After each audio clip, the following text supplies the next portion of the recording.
What a get. What a get. What a get. What a get. What a get. This is amazing right here. Pinch.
All right, everybody. Welcome to episode 71 of Beyond the Court. Simone, I wasn't ready, so I'm going to go right into it and bring in our co-host, Leo Vasquez, rocking the beard. We're both rocking the KWM shirts. Leo, what's up, buddy? Hey, Suds. Hey, everyone. Thanks for joining us live if you're tuning in right now. I hope everybody's feeling good tonight because it's time to sit back and talk a lot of racquetball. But before we do that, make sure that you share this and like it so that we can help Simone reach the goal of 100 shares and 100 likes. What do you think about that? I think Simone's ambitious, not the only ambitious person we have going on tonight. We have a great show tonight, Leo. We're gonna start with Wayne Antone, who recently, Wayne's out of Oregon. Wayne's going to tell us how to say that properly. I should know. It's a great place for many reasons. And he decided to put together a pro stop in Eugene, Oregon, or Oregon. I don't know. He'll get back to me on that. Oregon. Say it with me. Oregon. And that's just awesome. It's amazing. We need more Waynes. Hi, Naomi Ross, DJ Mendoza, Brian O'Mealian, Leo. Everybody's rocking because they want to see these draws for this big event. We're doing a live release. At the conclusion of this, we will then have the draws go live so everybody can watch. So after Wayne Antone, we bring him in and he's going to tell us about his awesome tournament. And we as a racquetball world are going to do everything we can to help him and make sure that event kicks ass like I know it will. We're going to bring in at some point Bobby Horn and Adam Mania. What do you think about that announcement that they just made, Leo? There's a lot of stuff going on in the sport of racquetball right now. I'm sorry if I'm sharing it. Maybe everybody could do that with me. Just take a second, share this. What are you doing right now? You're actually playing on your phone. No, I'm going to share it. You can't ask people to share it if you're not. Did you share it? I'm doing it right now. Share hey, Wayne's in the green room. Wayne, are you sharing it? I hope you are. Wayne's going to share it because Wayne's about to go live. But we're going to bring Wayne in. It's pretty cool. We're not privy to every single thing in the sport of racquetball. And, when you wake up and you're getting phone calls and messages and then you're hearing news, I like it. It's exciting. It's refreshing to see these younger players. All right. Yes. The gray is here and, we're a different generation, but it's good to see the younger guys, Wayne, Adam, and Bobby stepping up. it's a big plate now. The plate was small. Now the plate is big, and we're going to hear some announcements tonight from these young men. And I'm super excited, and I'm rooting for them. As a former tournament director, still involved heavily in the sport of racquetball, social media, for U.S. Open, I'm rooting for you. I know what it takes. So I'm super excited to hear their story tonight. Yeah, amen to that, man. We're excited. Wayne, I don't think he got the graphic over to Simone, but we will be talking about this event with Bobby Horn and Adam Mania, and I also know that Wayne is a big part of this, so we appreciate that. Leo, one of our co-hosts for the evening just popped in. Does Simone want to bring him in now, or are we going to go with Wayne? Wayne says he can't hear us in the chat. Wayne, leave and get out. He's gonna come back in. Let's bring Todd in. No one makes Todd Boss wait in the green room. Simone, can you? There he is. Simone, just bring Todd Boss. Welcome, Todd Boss. There's nobody better in the sport. What do you got there? Cheers, buddy. Cheers. So Leo, we discussed bringing Todd on because who's better at numbers and statistics? And he always blows our mind with things that we had no idea about. So I'm looking forward to that. Todd, what's up? What were you doing before you came in here? Well, we had a USAR board meeting this evening, our monthly board meeting where we talked about all sorts of fun things. And it just ended 2 minutes ago. Can you tell the racquetball world anything that you spoke about? Nothing. Nothing much. Nothing of import. Nothing import. Nothing earth-shattering came out today. Okay. We did sign off finally on a bunch of rule changes, which will be coming out soon. Every year we do a cycle of rule change solicitation requests from the membership, and so those we voted on tonight, which is good. There's some other stuff I can't go into, but yeah. Fair enough. U.S. Open talk. We talked about the U.S. Open. Nothing tangible. Nothing to report. Updates. Some updates. Yeah, let's not put pressure on our boy Todd. Todd's going to be focused. So Todd, we brought you in early, or Simone did, I should say. Todd, I'm sorry. I got to ask this because let's just get this out of the way right now. Brian O'Mealian, big fan, good friend. Do you want to answer that, Todd, and answer it how you want? Look, everybody in the sport, everybody on the board, everybody in the association wants to have a U.S. Open. A U.S. Open means money. It means significant sponsorships, and we're not going to have a U.S. Open again unless we have significant sponsors. We're looking at tentative dates of October 2024, probably back in Minneapolis. Probably trying to get it away from the three-wall ball as much as possible, so you don't have fixture congestion, so to speak. And but we need major support in order to do it. Okay, good enough. Let's leave it at that. Simone, we got a busy schedule. We're going to talk to a couple people, and we're going to go right to them. Simone, are we going to go to break? We're going to bring Wayne right in. All right. Here's somebody that is raising money. Simone, get Wayne in here right now. Let's get right to it. Todd, you ready for this? Yeah. Where did Wayne go? Wayne, are you there? Yep, I'm here. No, you're not. Oh, no. Just some nice cabinets. No. Is that what I can expect at a Host Homes Airbnb? Yep. A very nice layout. Yep, very beautiful layout. Great beds. Let me turn this camera around real quick. Where's that at? I mean, in pre-production, Todd, we apologize. Wayne was 2 minutes ago. Wayne looked like a rock star. I mean, It was so professional. He was ready to go. Look at him, dapper, just spectacular. About to close the deal. Can we, Simone? We talked about this, but Wayne. Yeah, no landscape. Cool. Sounds good. Yeah, guys, we want your landscape. Thanks for having. We want your landscape. We want your landscape, Wayne. Can you turn? How's that? The best. This isn't TikTok, Wayne. All right, Okay. Wayne Antone, welcome to the show. Wayne, this is your time.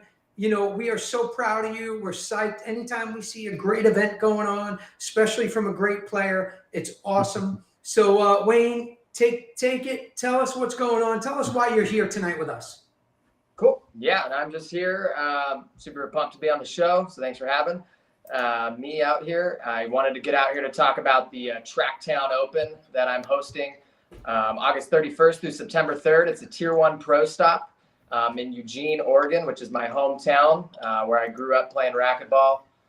It'll be the first time the pros have ever been to Eugene. And so I'm always kind of been something I wanted to do. And recently I joined a racquetball club called the Downtown Athletic Club of Eugene, where we're having the event. And they've never had a racquetball tournament there or really any racquetball program going on. So I got a little racquetball program going on. And then these dates kind of popped up where there was possibility for an IRT tournament. It was short notice, but thankfully the community in Eugene's full of a lot of racquetball players and business owners who are super excited to have a tournament. So yeah, on here tonight to tell people about that, help people get registered and signed up, and hopefully acquire a couple more sponsors for our event. Talk about that a little bit. Wayne, you know, Leo, Todd, myself, we've all run events. I assume is this your first big event you're going to be running?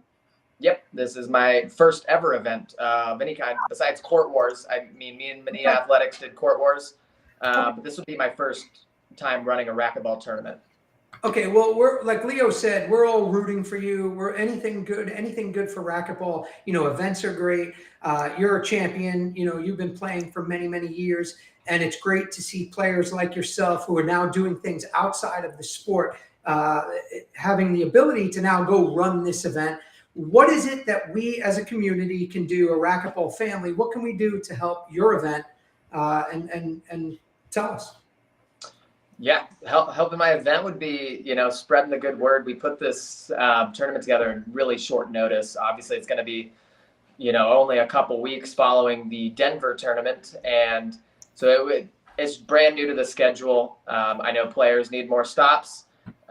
This will be the biggest event we have in Oregon for racquetball this year. So I know a lot of our Oregon racquetball people are going to be there, but we want to invite people from Washington and really anyone that's a racquetball enthusiast that wants to come play, get signed up. It's not just me running the event though. You know, I got a lot of people helping put this together. Mitch Turner, racquetball friend of mine, Charlie Pratt is doing a lot of help in the background also. And then Rob Durbin, he'll be running the tournament desk for us at the event, doing the draws, doing the times. And he's a very experienced director. He's been the Oregon State University racquetball coach for as long as I could remember. So he's a really valued member of the racquetball community here. And he always runs a tight ship. Event will run on time. You'll have no problems with that. So yeah, I mean, the community could help by spreading the good word. And, you know, if you guys know any people that would like to sponsor my event, we would love that. I'm not super connected with all the IRT sponsors that sponsor a lot of the regular events. We'd love to talk to those guys, see how I can get them involved, and help us just grow this tournament because we want to keep it coming for years to come. Wayne, I got some pretty direct questions for you. Yeah. You know, do you have numbers like, you know, what is it going to take for you or anyone else to put on an IRT event? I mean, how much money are you talking about, like prize purse wise? How much are you going to need? How much are you going to need for extra expenses for the tournament? I mean, do you have any of those numbers that you can share to kind of give people an idea, you know, what the challenge is? Yeah. I mean, bare bones to run a good tournament, you're going to need at least $35,000 to pay the pros, pay the facility, whatever, you know, you negotiate with the facility to pay them, or, you know, I don't know. I think most gyms would probably charge you some sort of price, and then you got food and drinks and everything else. So, I mean, I think it's very minimal to just run a basic tournament, Tier 1, that's very simple, that doesn't have a lot of, you know, a lot of wow factor to it. I think you got to have at least 35 to 40,000. So we're looking to we're aiming upwards. We're trying to raise up to 50 grand, make it a really good tournament. I'm pretty well connected here in Eugene, and for me, you know, I think to run a good IRT tournament, and I think to help hopefully spread it across the rest of the, the tour events. There's a lot of great events out there. I think to run a good tour event, these people, tournament directors or people wanting to host these, really need to lay into finding sponsors from that community for that event every single year, versus kind of going to all the same people that sponsor racquetball events, which is great. But I think if you want to grow your individual tournament, it starts there at home, and finding people that, can be excited about it, that want to sponsor it. And then it can be a one-time expense every year that they kind of expect, and it become a staple for the area. And they'll know that next year this event's coming, it's going to be better, and they're going to want to sponsor it again. So I think finding all the local sponsors is what really brings it together. I think more tournament directors should just heavily focus on getting their community behind the event. And then obviously the additional help from all the other sponsors of the IRT is awesome. But I think to really make an event great and stand out, you got to get all the money from the locals first. Do you have a number? I'm sorry. Go ahead. No, go ahead. Do you have a number in mind, Wayne, that you're looking for as far as the number of participants? Yeah, we're going to cap it, I think, at 130 participants, just because of the court space, and we would prefer not to have a tournament running off schedule. That number is still being determined, I'll say. So I'd say, 130 to 150 is going to be our amount that we would stop taking players. But really, if we got 125 players in 7 weeks to sign up, since we kind of started this thing, I think we'd be pretty happy with that. That's great. Wayne, again, I'm super proud of you, man. We met and you were a young kid full of piss and vinegar that, quite frankly, probably reminded, myself a lot of me and my buddy Jason Menino, who you know well. So You've always been scrappy. And as soon as you announced it, there was not a doubt in my mind that you weren't going to pull this off, and you were going to pull it off really, really well. We're rooting for you. You're going to make it happen. It's going to kick ass. It's going to be a great event for racquetball. Hopefully we can get Todd Boss to come out to Eugene, Oregon. But wait, is it Oregon or Oregon? Oregon. Yeah. Excellent. Yep. Todd, did you know that? I mean, you might be the smartest guy in this little group here. I knew it was pronounced Oregon. Yes. Yeah, I figured. All right. So hey, before we go though, I want to flash up a comment for Wayne and show him that Chad Walters says he'd be more than happy to help and support. He just wants a little business case on the ROI. Feel free to write me offline. And Wayne, if you need Chad's contact info, I have it too. So thank you, Chad. That would be super awesome. Thank you, Chad. It's guys like you that make this stuff happen. And I will certainly get you over our sponsor deck and talk some numbers with you. So I appreciate that. So, Leo, at this point, Todd, do you have any questions before I think Simone's in our ear, and there's another guest waiting, and I think it's only right to bring Bobby Horn in with Wayne. So, Simone, you good with that? Go for it if you are. See if we can bring him in. We got a full house. Is that Bobby? Hey guys, can everybody hear me okay? Hi, Bobby. How you doing? I know I haven't seen you guys for a little bit. How's everything going? Thanks for having me. Thanks for being here, man. I watched the show last night. It was awesome. Nice. A little bit of technical difficulties, but overall pretty good. The most important thing is we got it out there, and pretty happy and excited to kind of be taking this and running with it. So, and also excited that Wayne's doing his thing. That was pretty cool news. Kind of saw that coming for a long time, and he's been talking about it, and I know he got it done really quickly. So congrats to him. Yeah, congratulations, Bobby. For those that missed it, why don't you just kind of reshare the big exciting news? Yeah, just for those who didn't see our stream last night on our Golden State Open page, we're a full go for our IRT event, and on top of that, we have the glass court, the portable court that we've seen every year at the Open, and me and Adam keep talking about how excited and yet terrified we are to do it, but super excited that it's happening. A lot of people just think that thing goes up really easily, and it's not the case. There's a lot of logistics behind it, and we need a whole team to get it done, and we're super pumped to do it. Me and him can't stop talking about it. We call each other like 10 times a day right now, and just can't be happier that I've been talking about doing this since I was on tour. I remember sitting on the plane with Robbie Collins, like, dude, we can run a tournament with the glass court at my club. And he's like, you just got to do it. And at the time, I was playing full time and a little naive in the fact that I thought I could, make that happen while I was playing on tour. And I don't think it's actually doable. So,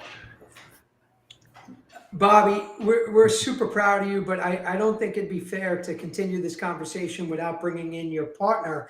And hi, Jen O'Meara, by the way. Jen out there. Jen's wish is our command. Let's see how many we can fit. Let's bring him in. This is like it's like Hollywood Squares. This is excellent. There he is. He has the wave going. All right. Somebody's got to take control. Adam, welcome to the show. We're super proud of you guys. This is so awesome. You don't even need an introduction right now. You're doing so much in racquetball. You and your sister, and now Bobby and Wayne. I know you guys are working together. It's great. It's great to see that passion and energy and fire is still happening. Adam, take the floor. Tell us what's going on. Give us as much info as you can. You're going to have the damn portable court, which everybody wants to see. And that's so cool at your event right here, December 7th through the 10th, the Golden State Open will have the portable court. So let's talk about it. What do you got? Well, first off, thanks for having us on here, guys, and helping us promote this event. I know we're trying to do what we can, but you guys also are doing quite a bit too. So, appreciate all that you guys do as well. In regards to the event, Bob, we're doing it. We're full on. We've been, planning this thing now for about a year and a half. It's been, a dream of ours to do. Here's the thing. Me and Bobby both were like, how can we do this? And you just kind of take it in little pieces together, one step at a time. And we're confident that we're going to make it happen. We've been talking with all the right people. And we got a lot of support. The one thing, I've always said about racquetball players is everyone wants to see this sport go. Everyone wants to see this sport be the next big sport. And so, we're talking to the right people, and everyone's super excited to make this thing happen. So we're going for it. And the goal is to make this thing more accessible. And imagine this, not only doing one of these a year, but what if there was 4 of these a year, right? And we really make it big. Now, are we anywhere close to that? No, but that's the dream, right? So me and Bobby have just been working real hard on it, and as same like as a lot of these guys, and Sudsy, I know racquetball's your gig, racquetball's my gig, racquetball's Leo, racquetball's your gig, Todd, racquetball's your gig. So this is what we do. This is I hate that we lost you right there, Adam. IT is not his gig. that was Erica right there trying to call. No, but we'd love to make it happen. And, this doesn't happen without some good people. Actually, one of the larger sponsors, Mike Aguas, in the chat right now. So, he's a big guy that's a part of this. So, That's awesome. Mike, hi, Mike. Mike's a great guy. That's great. Adam, I know KWM, Keith Miner, and we'll talk about him, and that's super exciting. But you touched on something, and Todd, you may be able to touch on this as well. Leo, I remember when Doug Gannem and we went to the first U.S. Open, and he said to me what you just said. He said his goal is to have 4 of these a year. I think that it's possible. Look, You're going to do one. You and Bobby are doing one. I know Wayne is part of that. Why can't another 3 of us do one? Exactly. And now there's 4. Exactly. You guys, it's amazingly ambitious. It's tough. You know that. And if you don't know that, you're going to learn it quick. It's coming up quick. It's a big event that you want to put on. We're doing nothing but rooting for you and supporting you and whatever the hell we can do. Listen, if this was tennis, I'd write you a big fat check and send it over to you and say, here you go, do what you want. I trust you. Your guys' energy and passion and vision is exactly what we need. I think it's going to be a success. Having the portable court brings a whole new element to it. And I could tell you this, Adam, from experience, are you going to play in it? Because yeah. Or I'm gonna play in it. Yeah, it depends the side of the person you're asking. The competitor side says there's no way that I'm missing this, but Sure. then there's the business side where it's like, well, maybe if you want to do this continuously, you might have to focus on that side of it, so we don't know yet. I mean, ideally, in a perfect world, we have enough help and that we can kind of hit all the different parts and I play, but we don't really know yet. We're still not quite that far into the process yet. So hopefully, I don't know. We'll see. I'm planning on playing, and I'm not even playing racquetball right now. I'll be playing, so there's that. Yeah. Hey, we got a couple of questions. I want to make sure we get to them. Here's the first question for you guys. Either one of you can answer it. Jen says, will you be streaming the action on that court with the camera behind the front wall? Yes. I think so. Yeah. Yes. I think That court will be fully streamed like at the Open. Yeah, we're gonna be full on, and the good thing is Pablo's here in Pleasanton with both me and Bobby, so we're working very closely with him. Like this, and he's been a part of this gig too. This has been something we've been working on with him too. So we're gearing up for he's here. We have plenty of time to get everything together. So yeah, I would assume all the streaming side is going to be pretty well done. Very nice. Brian Dixon says, curious if there is a sponsor for the transportation and putting it up and taking down of the court. I know it's not cheap. Great job, guys. Yeah. That it kind of gets grouped into everything. Keith is obviously a big help with a lot of that stuff because he's the one that has the court. So, he's one of the main guys involved in transportation. And we got a lot, like I said at the beginning, we got a lot of people that are putting this together, and there's still a lot of opportunity for people to be involved in this thing. We still got a ways to go for what we want to do, and so if you or your business or whatever, if you want to be a part of it in some way, it doesn't even matter how big or small, just contact me or Bobby and we'll figure out how we can make that happen. What's the best way for everyone to contact you guys? Through you can hit our emails, adam@maniathletics.com, Bobby, or what is it, Bob? It just, you can reach out to Adams there or just message me on Facebook. It's bobbyhornrball@gmail.com. Cuerno@gmail.com. Yeah. Bobby Horn Rball, like racquetball, @gmail.com. Yeah. And reach out to or just find our phone number. Everybody in this whole live stream probably has one of our phone numbers. So or just give us a call or Facebook. text. Yeah, hit us up on Facebook. Time out, Bobby. Stop saying that because you guys all have my number, and I don't want you to just find my phone number. Yeah, well, we're given permission to get our number because it's already public. You can probably find my number on like everything as is now. This thing called Google nowadays. Let me ask you this before we move on and have some fun. Because Adam, I know you have a big event coming up, Colorado. We're going to talk about that. Bobby, you're doing a lot of pickleball right now. Wayne, you're not playing. I'm a little pissed. It's always good to have you in those events as well. And we'll get to that. Adam, what's up? Not yet. Wayne's coming out of retirement a little bit. I've been lighting a little fire under his butt. So this is my season on tour. So we'll see how it goes. Yeah.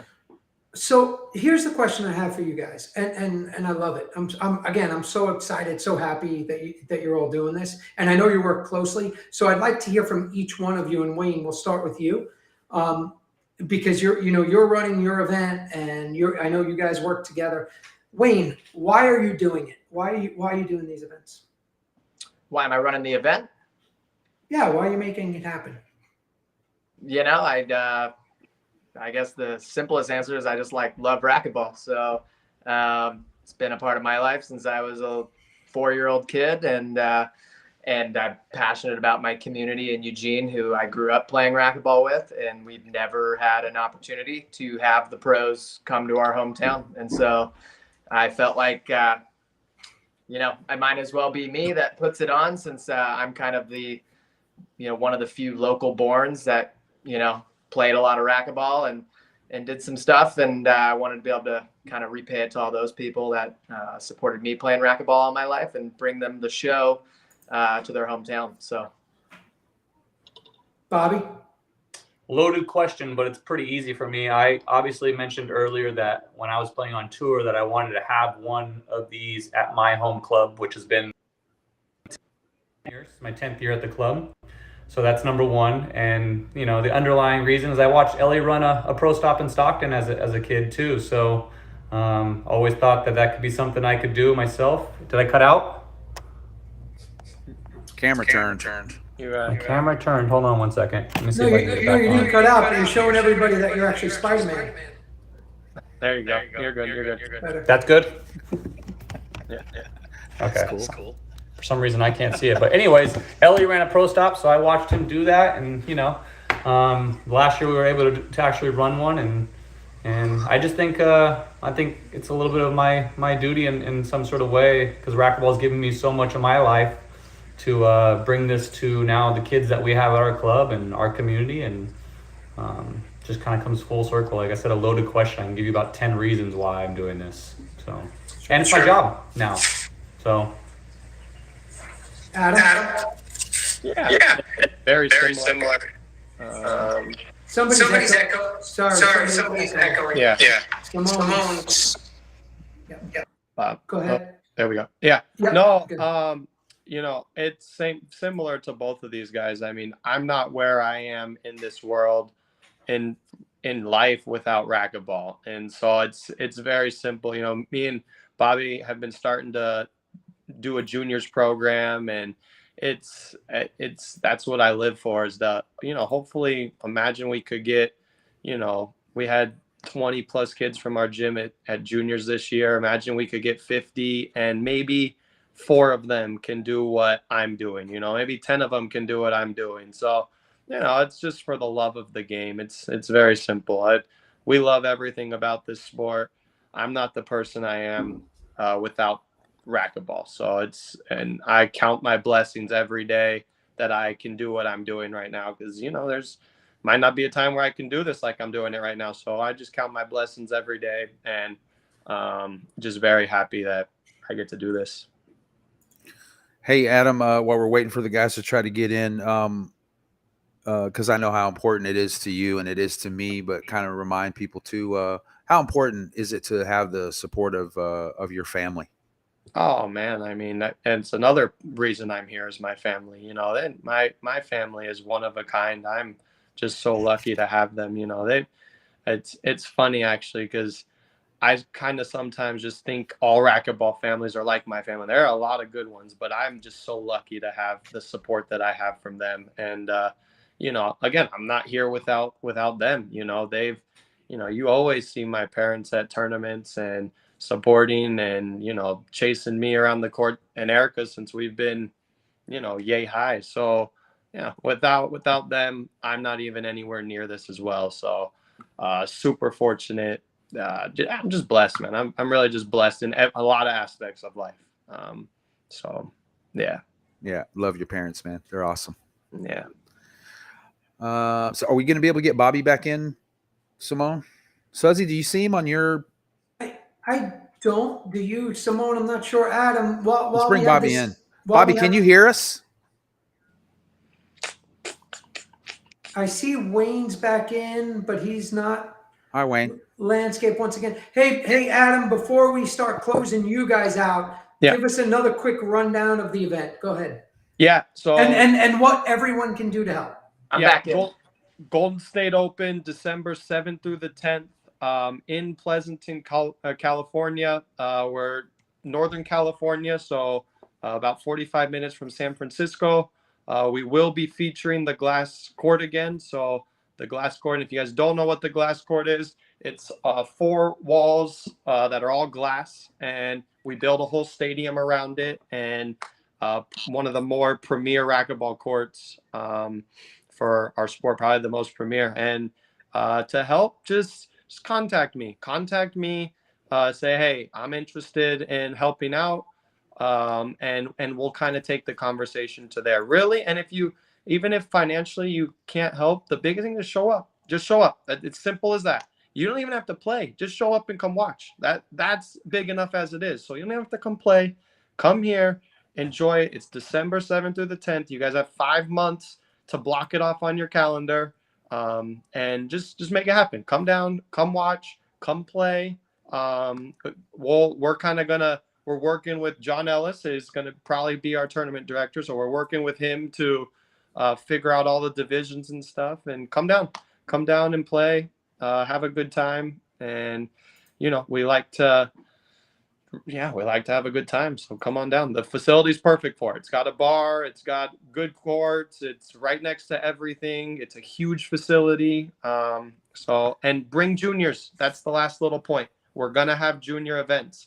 Nice. So our whole philosophy right now, we are like so gung-ho juniors. 13 of our kids are going to junior worlds from our area. So we're like full gung-ho juniors right now. So bring your kids down and come compete. Hey, Adam, I was going to ask you, are there other levels of sponsorship? Because, you talk about, we're hearing these big numbers and what it takes to put on an event and the price for the pros. But do you have smaller level sponsorships for people that, aren't like thousands and thousands of dollars? Do you have any of those levels for people that may be watching? Yeah, absolutely. You can get a VIP seat for us at $750. So you can just come down and you get a nice front row spot to come watch at the court. So it's all different levels. But again, even if you're just kind of on the border, just message one of us. We'll and we can talk about exactly how you best fit into the whole thing and how you can help. And like I said, if you can't, if financially you can't, or it's not in your budget, just come down. Just come down and play. Come down and play. Good. Come hang out. Well said. Leo. Yeah, that's great advice, Leo. Leo, by the way, has run more events than all of us combined. Yes. And the truth is, financial assistance is what is needed most, especially with the task that you guys are, you and Bobby, and I know Wayne, you're part of it too. Putting up that court, the construction behind it, the transportation. We have amazing individuals like Keith Miner and your other sponsors that are going to partake in that. But anything we can do to help make this event bigger and better, do it. It's going to be great. I know I'll do everything I can to get there. Like Adam said, whether I'm balling or hanging out, I'll do what I can. So we wish you nothing but the best. Again, it's going to be the Golden State Open. It's in Pleasanton, California, December 7th through the 10th. And it's at the Bait Club Pleasanton. You'll see a lot more info online. It's all coming. These guys are doing it. They're Super kicking nice ass. club. They're going to bring the portable court. They're making it happen. Wayne, do you have a comment? what do you got? Tell us about the track town before we have a little fun here. Yep, track town's going to be awesome. Some things, for people that don't know, Eugene, Oregon. Eugene is where the birth of Nike is, so this is where Phil Knight went to school.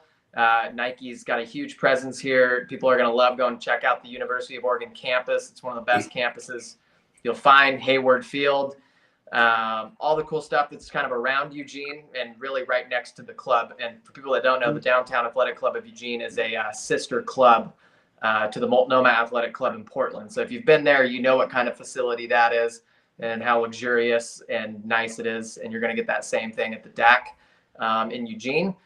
Same thing like Adam, we got a rooftop bar. There's going to be good food, drinks all weekend.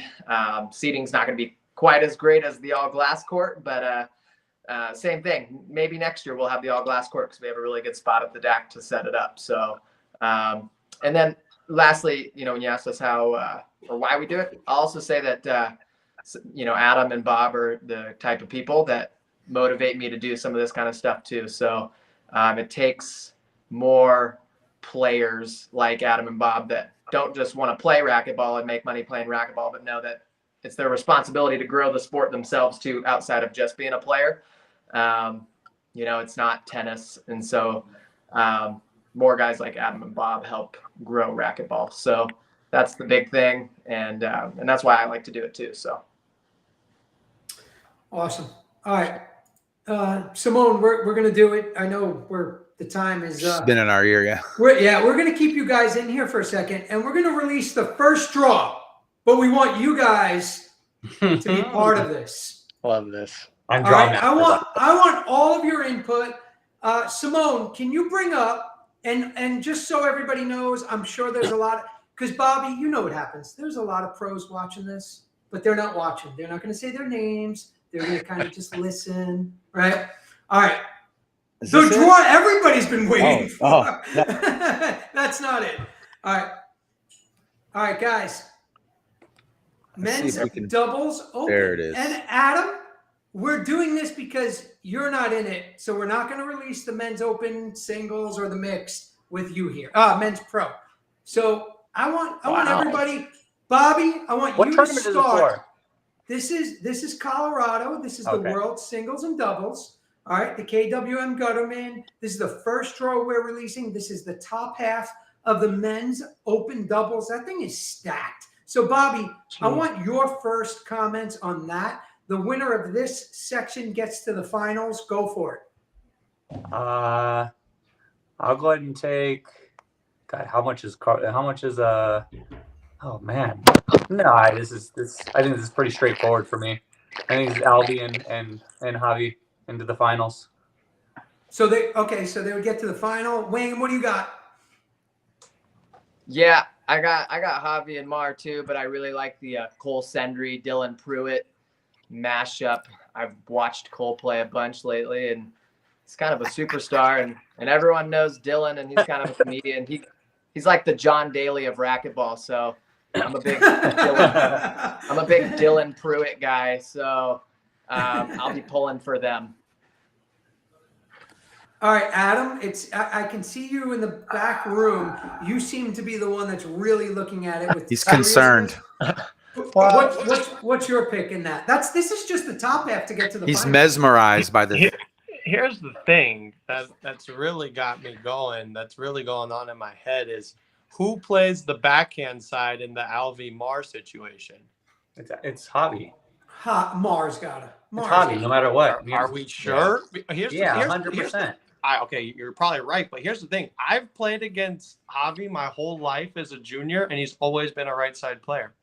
So fun fact. But no, I mean, you have to give it to them still. I mean, you've got two guys that are unbelievable in doubles. I do like the Jose Juan team. They're just scrappers, which always are just going to give you a tough game no matter what. Mm-hmm. What I'm confused about is who's the 9 seed, or who goes into Carlos and Roland. See me? Diego Garcia or Fernando Kurzbard or Nick Blanchard, CJ Sanders. No. I know, but who? It's like they've got a bye on the 5 seed. Oh, they don't play anybody. That's the men's doubles open. So they're into the 16s. So they play the winner of that other match. No, I know, but look at the if they made it to Saturday, they got between Cody and Juan and Sam and Mario. But you see that little section. So that's what I was wondering who was going to be on that side. You see me? Oh, I see him. Yeah, I see a little mistakey there. You know what? I think that's a great job right there by you. So good eye, Adam. To those that are seeing this draw, it looks like you actually have to fix that. That is off a little bit. Good call right there, Adam. Yeah, no, that's what was giving me the puzzle look the most. But no, with this how it is right now, I'm going Beltran Mar and to the finals. Yeah. Yep. All right, ready, boys? Here's the bottom half. Bring it on. What do you got, Simone? Who's the other final? Ooh, wow. Hey, let me just say for the record too, on the top half of the draw, anything with Cole Sendry in it. So I'm gonna go. That's my pick. hey guys, don't forget he gets paid by Dovetail. I didn't even say Dovetail. I said Cole Sendry. Everybody loves some Cole Sendry. I love Cole. Who wants to go first? Bobby, you want to go first on this? Oh, it's not Jake, it's Sam that's back with Sam. Yeah, that's what I saw too. Oh, interesting. This is a tricky side. I think pretty straightforward up until that semi. I think Acuna and Allen make it to the semis versus Sam and Sam. And I'll take the more. Ooh, I don't know. I'll take Sam and Sam. Cause I'm a big Sam Bredenbeck guy, and I'm just gonna hold on, guys. We got a phone call coming in. All right, I'm gonna put it on speaker. Let's do this together. So, hey, can you hear me? Wait, maybe he hid. Can you hear me? Okay, hello. Oh, forget it. I guess I got to rate that a no. That it was bad. All right, so you guys have your bottom. Bobby, who's your bottom half going to the finals? I'm picking Sam and Sam. Sam Bredenbeck and Sam Murray, just because I'm a huge Sam guy. But I think that could either go. Acuna and Allen could make that too. But I'm going with Murray and Bredenbeck. To win it? No, to win it, I'm picking Javi and Alvy to win the whole thing. Okay, what do you got there? We lost Wayne, so now we're talking to Adam. Adam, what do you got on the bottom? Yeah, I'm just because I don't want to agree with Bob, I'm gonna pick Acuna and Allen. But do not sleep on my boys. Do not sleep on my Riffle Eric pick. I'm just telling you that right now. Do not sleep on them. You know what? I'm with you on that. They're going to be in the semis. Do not sleep on them. I'm just saying that right now. That's going to be a dangerous team right there. They're Question playing for you, Adam. If they so happen to squeak by Acuna and Allen, do you think they can beat Acuna and Allen and Sam and Murray in the same tournament? See, that's where I struggle. That's where Okay. Here's the deal. Here's my deal about the Sams. Has Eric been playing? What? Has Eric been playing? They've been playing a bit. I mean, obviously not touring like the other guys, so that's why I have to give it to the other guys. But you know, I love my Colorado pick. Here's my thing about the Sam Squared team is we got left-sided players again, 2 left-sided players. So I don't know. I'm still freaking good players though. So I'm just gonna go against you, Bob, and say. Yeah, all right. Golden State Open's off. I'm not doing it anymore. I'm out of here. Yeah. All right. That's my pick. And then Alvy Mar to win the whole thing. Yeah. All right, so you guys are going Alvy Mar. I agree. They're going to win the whole thing in the men's open doubles. Guys, thank you so much for taking part in this. Wayne, we lost you. Thank you. We appreciate it. Bobby, Adam, any final words, any final comments you want to say to anybody before we let you go? Yeah, again, just thanks for having us on and supporting our announcement stuff and getting out there to more people. And if anybody at home has questions, please hit us up. We will get back to you or answer immediately because I'm pretty sure Adam and I are working out countless hours every day on it. So appreciate you guys for having us on. Appreciate everybody for watching. Thanks, guys. What Bob said. Very good. Good. All set. All right, guys. Thank you. We'll see you later on. Adam, good luck. We're going to show you the men's pro draw, the mixed pro. You're going to see it shortly. Awesome. Thanks, guys. Good night, guys. See you in 2 weeks.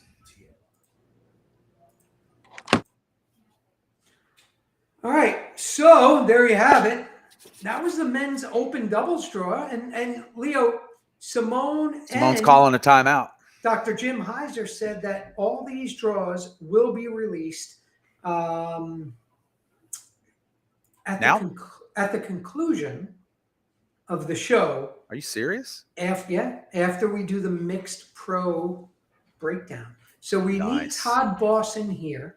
Is Todd Boss going to be in here? Who are you saying hola to? Which Daniel? Well, Simone is saying that Todd he's hopefully going to be able to join us. So maybe we can take a timeout. Is this a beyond the court timeout, Simone? Yeah, maybe we can do a beyond the court timeout. You know, we tried to, we went a little bit longer, but we've got our producer in our ears, Simone, and she's reminding us of the time. But TikTok. I know, but I'm proud of those guys, man. I'm so proud of them. We're rooting for them, and that's why I felt like they felt like it was important enough for them to come on our show. I could have let them stay on and go.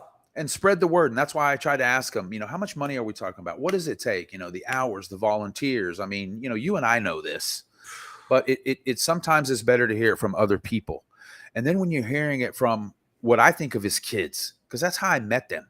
You know, I met little Wayne and little Adam and little Erica, you know, and now look at them. They're grown, mature adults. They're doing something that I thought that I could never do.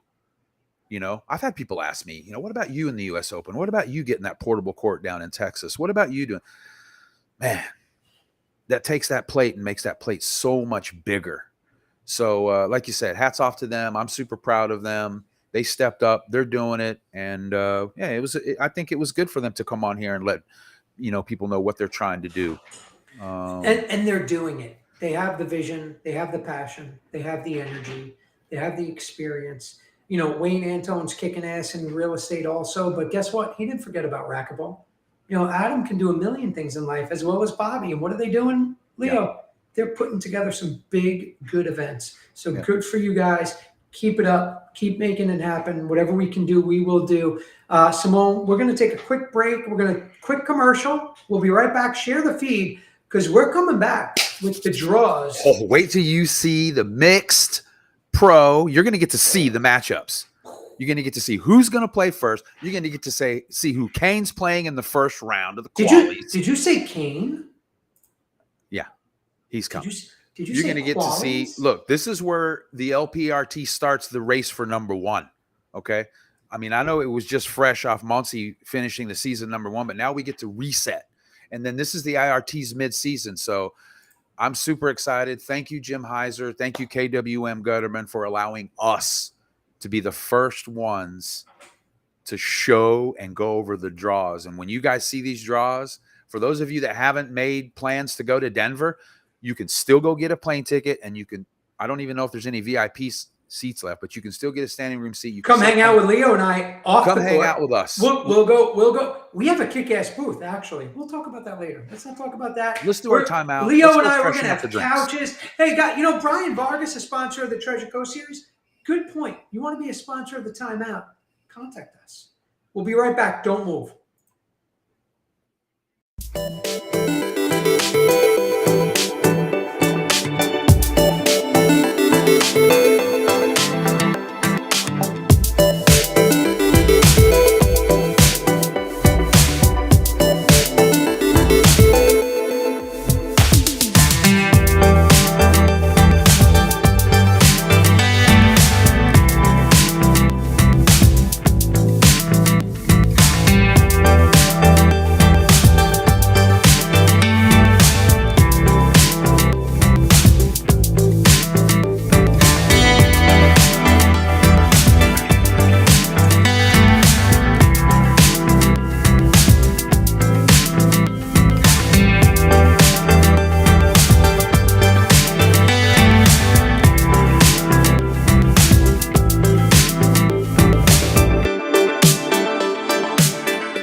All right, everybody, we are back. It's time. We're waiting for Todd Boss to get in. Hopefully he can get in. Leo, it's time. Let's get right to it. Yeah, let's get down to the biggest indoor tournament of the year, the KWM Gutterman World Singles and Doubles Open Championships presented by R&B Sales. Hopefully you guys didn't get tired of hearing about it, but we had a massive media marketing campaign. The event, August the 10th through the 13th in Highlands Ranch, Colorado. It'll be held at Northridge Recreation Center, Goodson Recreation Center, and then Jim Heiser had to secure a third facility at the last hour, the Littleton Family YMCA. Dr. Jim Heiser and Joe Williams. Everybody knows Joe. I call him Little Joe. He has been our boots on the ground. So hats off to Little Joe. Took care of a lot of the hotel, secured the hotel agreements for everybody. Nearly 65 divisions, 58 in the men's IRT singles, 35 in the LPRT singles, 28 teams in the mixed pro, 30 in the men's open singles, 26 in the men's B singles, the largest non-professional event. 264 males, 76% of those, and 80 females, which is 24%, which is way up. If you go look at tournament participation, it's usually a little over 10%. This event, way up. This will be the first LPRT event of the season, and then we're just past the midway point of the year for the IRT. So lots on the line for both tours. This tournament is held every 2 years. So in 2021, there were 297 entries. So compare that year to this year, I think we're at 344, 16% increase in entries. So I can go on and on. Like I said, we did a huge media campaign. I'm super proud of my team. Jim Heiser for giving us the creativity to market and promote this tournament. Not once did we mention the deadline.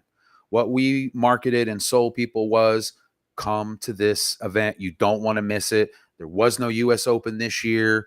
There really wasn't much on the calendar as far as big events, not to take away from anyone else that did events. The Longhorn Open is always a huge event.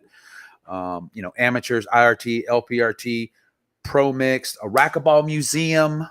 I wish I had more time to tell you about how all this is going to take place, but it's basically coming from across the country.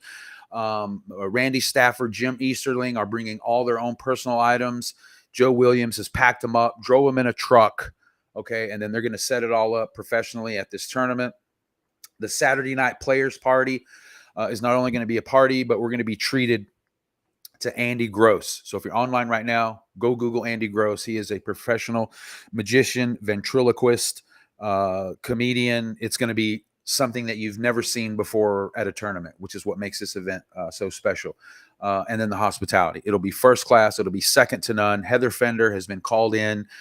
She'll be doing all the hospitality, breakfast, lunch, dinner, you name it. So I know that was a lot, but it's going to be a lot based on all those numbers that I gave you, the entries, the teams, and wait till we show you the draws. Leo, well said. I can't say that better than you just did. Joe Williams, first of all, thank you for all you do.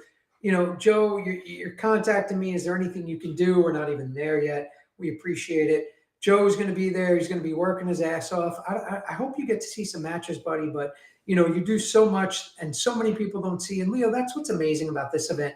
You and I sit on the event committee, and we see the daily emails that are going back and forth. There's so many people in there that are doing so much to make this happen. But, let's be honest.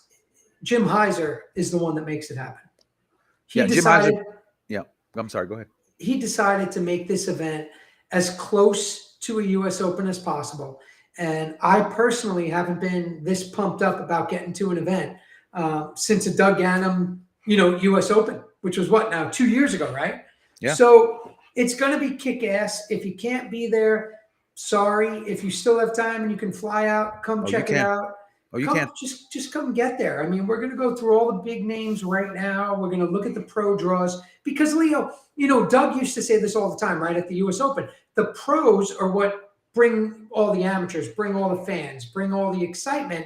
But then there's the side of the amateurs, like it's about the amateurs. It's about you.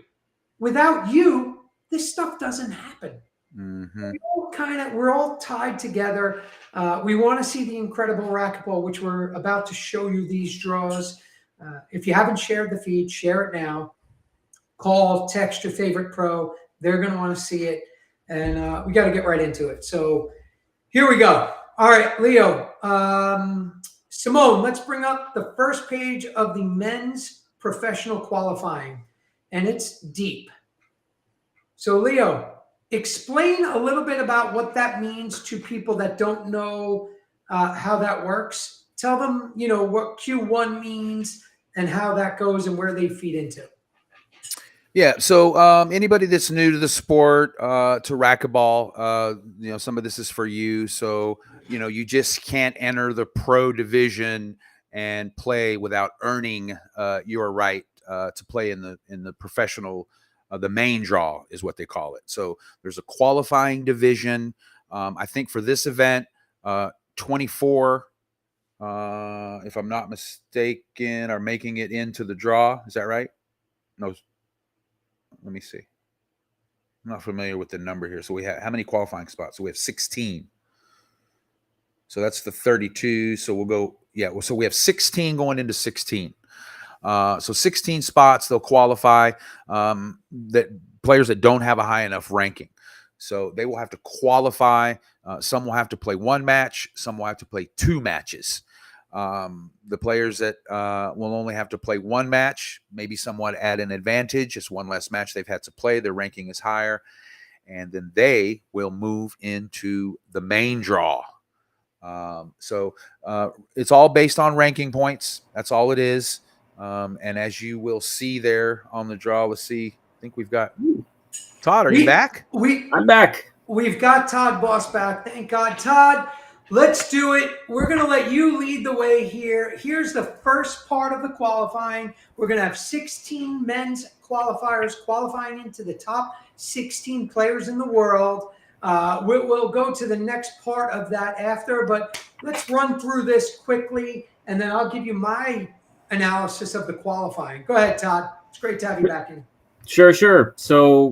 So running down through here, I don't think Carrasco is going to be troubled by either of those players. I think Zalata cruises past Ugalde. I think Kane is going to disappoint the Texan, the fellow Texan, and move on here. I like Salvatierra against. Riffle could be okay if he's playing, but I think Salvatierra probably wins that. Diego Garcia is going to give somebody fits in the main draw. When we see where he fits in, we're going to see who he's going to upset in the round of 32. I like Sendry there. Sendry's been playing really well, and he's been playing a ton. And even though Galicia is even though it says Galicia's from Zambia, I don't think he's from Zambia. I think he's still from Guatemala. He is. And Beltran versus Cody. I don't think Beltran loses there, but I don't think Beltran, I'm surprised. I'm almost surprised to see him playing singles. And then I don't think Sam's going to have any problem. I think Elias beats Castro, and then Sam should probably beat him there. That's my quick take there. That was phenomenal. Leo, do you want to add to that before I add or don't add? No, I don't want to add too much to this and draw it out. I've got matches that I'll be definitely be watching. Obviously, it's super exciting to see Kane in the draw. It is a little, weird to see him in the qualifiers, but if you've been following, professional racquetball, you understand why he's in there. He just hasn't been playing, and obviously hasn't been winning, and doesn't have the points. So it's always fun. That'll be jam packed, even though it's little DJ, our guy back home here in Texas, but it'll still be a fun match. Always with Alvaro, it's almost fun to see these guys in the qualifiers because it's an early start to the tournament. It's good for the fans. Usually you don't see Kane and Alvaro playing until, the main draw. And then of course Cole Sendry, that's our guy. He's got the most eyeballs on him right now. We'll see. He's definitely going to have a tough match against Edwin, I think. But from what we've seen lately, I think Cole will be able to handle all that. So yeah. What about you, Suds? What sticks out at you?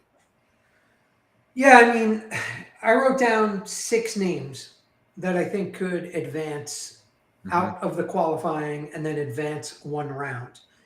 I've been doing this a long time, and traditionally there's not too many. And Todd, we didn't prepare for this. Maybe we should have.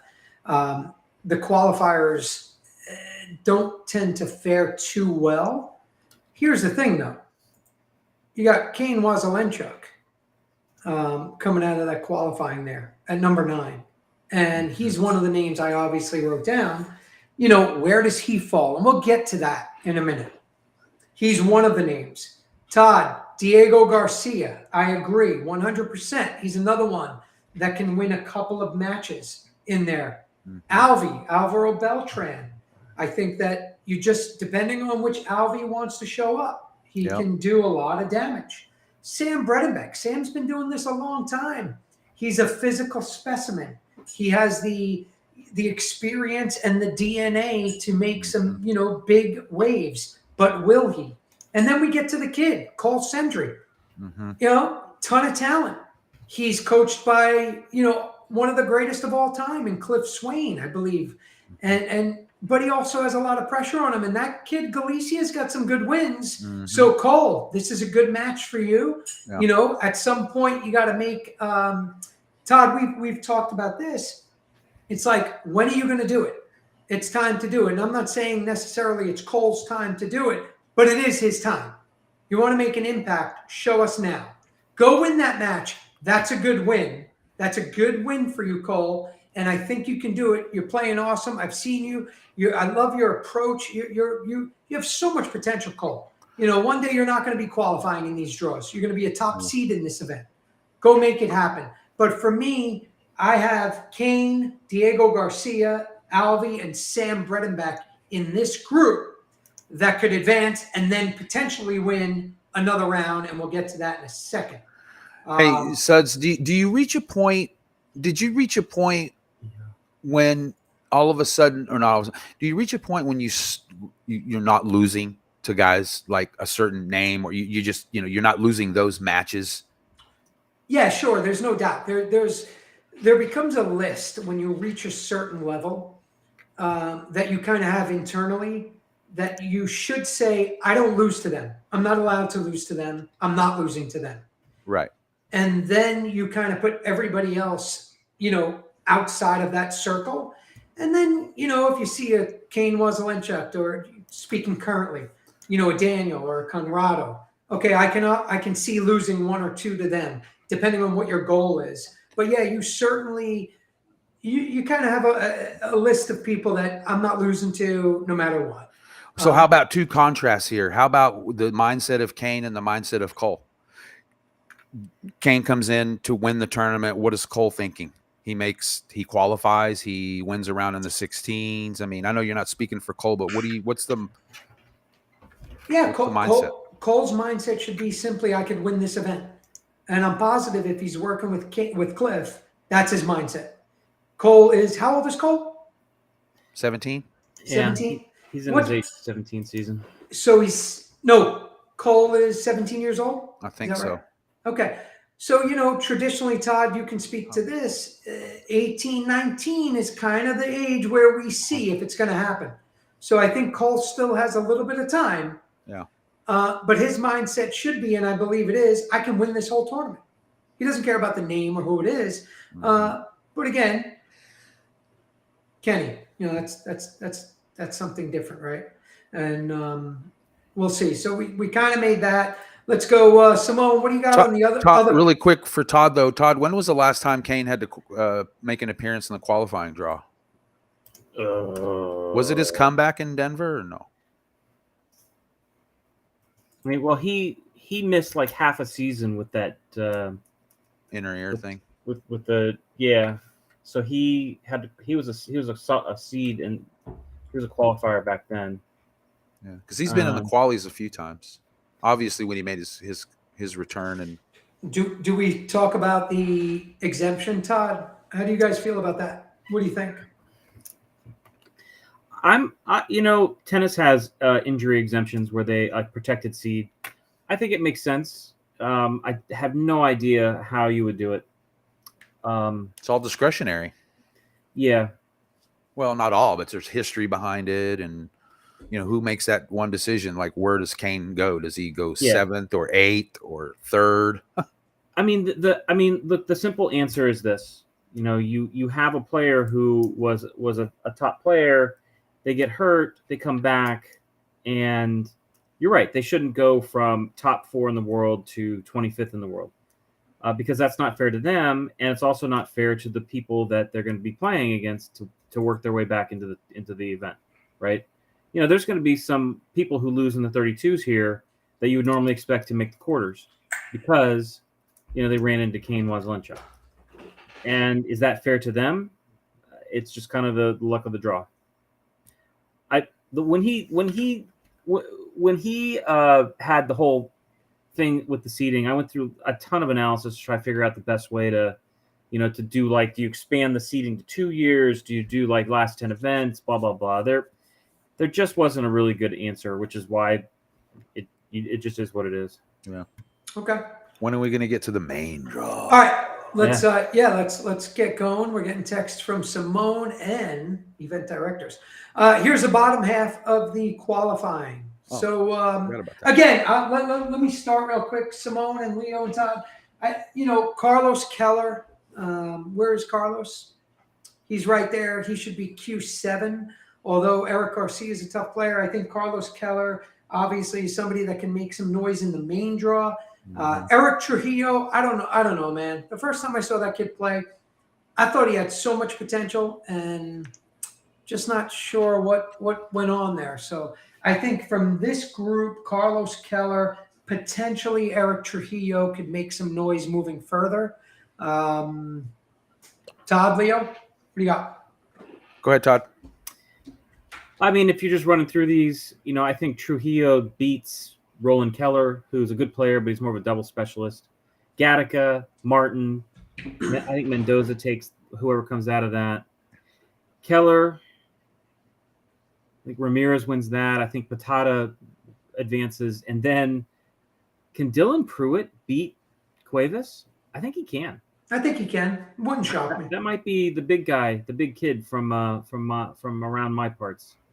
Yeah, it wouldn't shock me. Q2. Got to beat Naaman first. That's true. I think he can beat Naaman. Right, Dylan?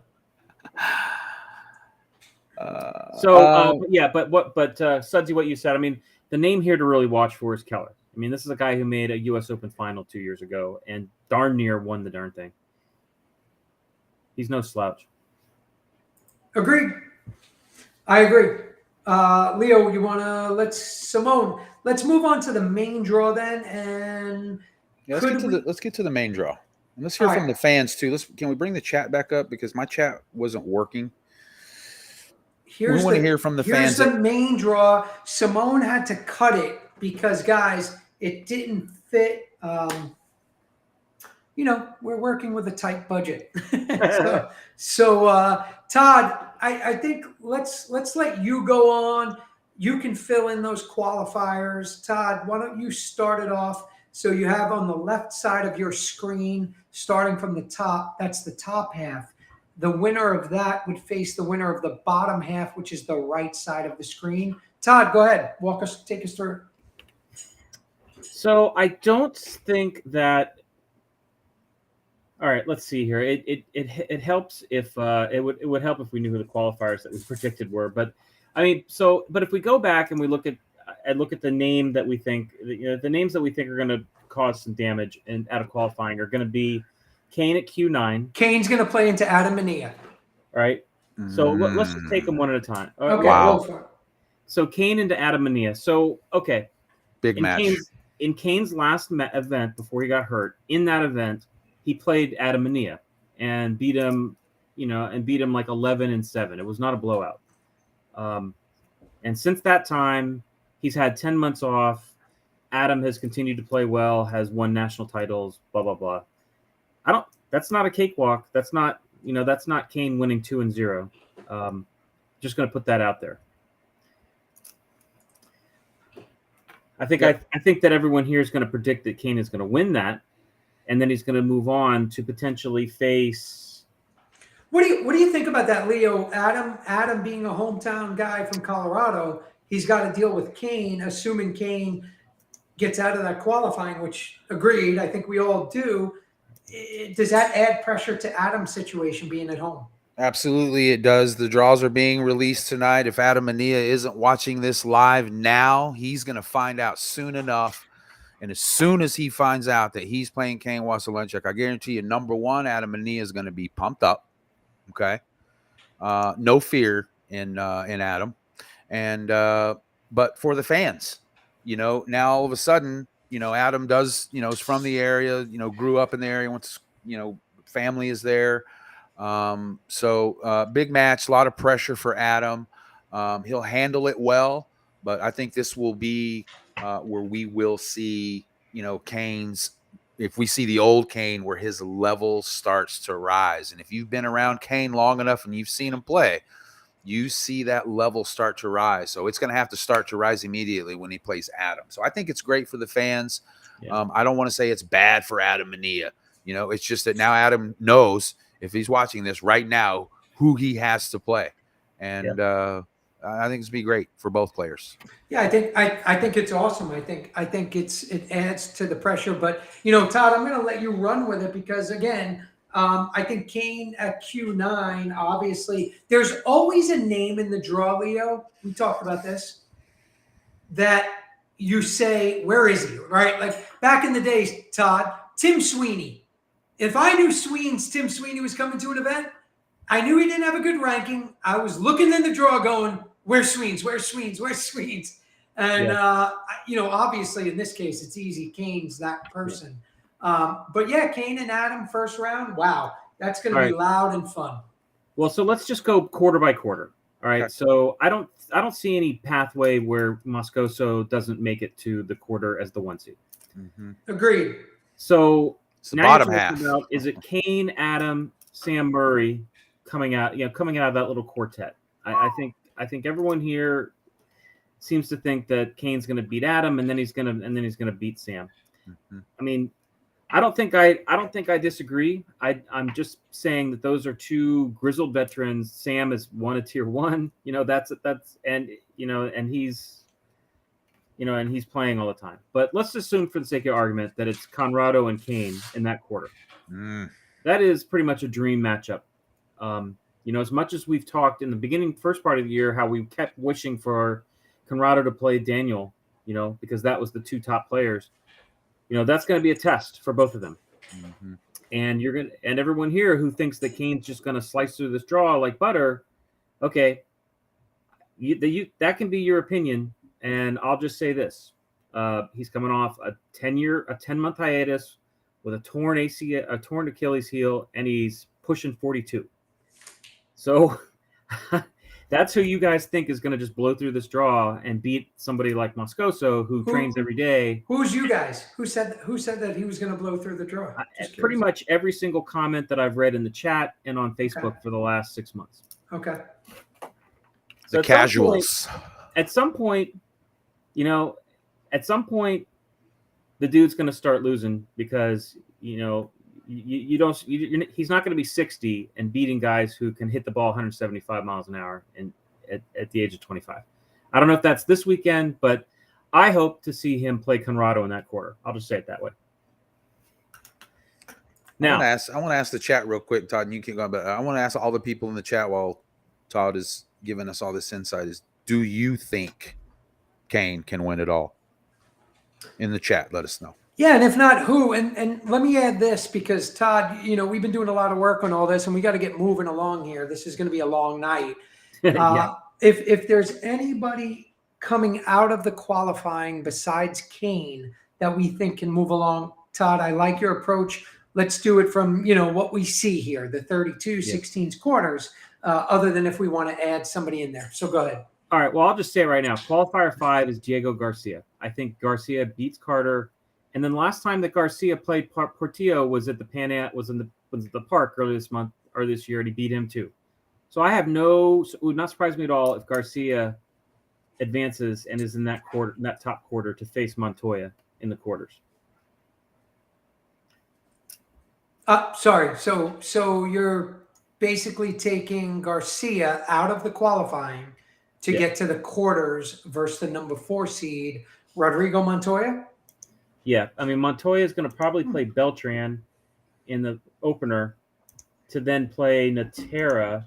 Can I pick my boy Alvi to beat Montoya, or am I just being... I mean, you could. Not happening? Alvy, if you're watching, can you call me and I'll put you on speaker? You could speak to everybody. See, Alvy knows that every time that we do one of these things, I pick against him. So sorry, Alvy, you're not beating Rodrigo Montoya. Leo, so you have Todd has. I'll disagree with that. Wait, Todd has a qualifier, Diego Garcia, getting to the quarterfinals playing Rodrigo Montoya. I'm going to disagree and say Lalo Portillo will beat Diego, but I do pick Diego to beat Thomas Carter. Thomas, we love you. You can definitely win that, but that kid can ball too, and so can you. I just think he's going to be playing well up there. So, Todd, I'm going to go Montoya and Diego Garcia. Alvy, I love you. If you call me and tell me you're going to beat him, I'll pick you. All right. Leo, what's your pick there in that quarter? Yeah, I'm gonna go with up. You know, the top is gonna be a toss up for me. You know, I'm never gonna bet against Kane. So, you know, Conrado and Kane up top in that quarter will be tough. In the bottom, I got Lalo. I know Diego is a good player, but I got Thomas Carter in that. And then of course it'd be tough, Alvaro and Rodrigo. So yeah, I'll take Rodrigo in that. So all right, so we all have Conrado. Do we all have Kane in that quarter? Yes. Todd? Sure. They can't see your face, Todd. He said sure, but he wasn't that sure. wasn't convincing. You know, Roby just brought up an interesting point that I don't think any of us have talked about yet. You know where Denver is? Really freaking high. Yeah. Do you know where Conrado lives?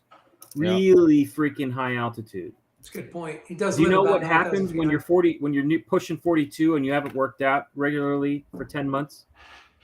You get really tired really fast, especially at high altitude. I wouldn't say he hasn't worked out regularly. I mean, I do know Kane, you know, fitness is a part of his life. Even when he was injured, he was still finding ways, you know, to lift his exercise his upper body. But I would agree with that. It may be a little bit different, but let's not forget Kane is of a different breed. That's the problem. It's so hard to bet against Kane. I mean, let's be honest. If Roger Federer entered the U.S. Open, it'd be tough to pick against him, you know. But Todd, I hear you. I mean, you brought some good points up prior to, you know, and I think it's all up to Kane. If he goes out there and decides he wants to win, it's going to be a difficult run and task. I actually think it's a more difficult task for Conrado or Adam, no matter what condition Kane is in, to beat him because it's still Kane. Todd, do you know the head-to-head on Kane and Conrado? I mean, it's something to nothing. Yeah, because probably not very many matches. I mean, what? Good point. Hi, Linda Tyler. 3-0. It is.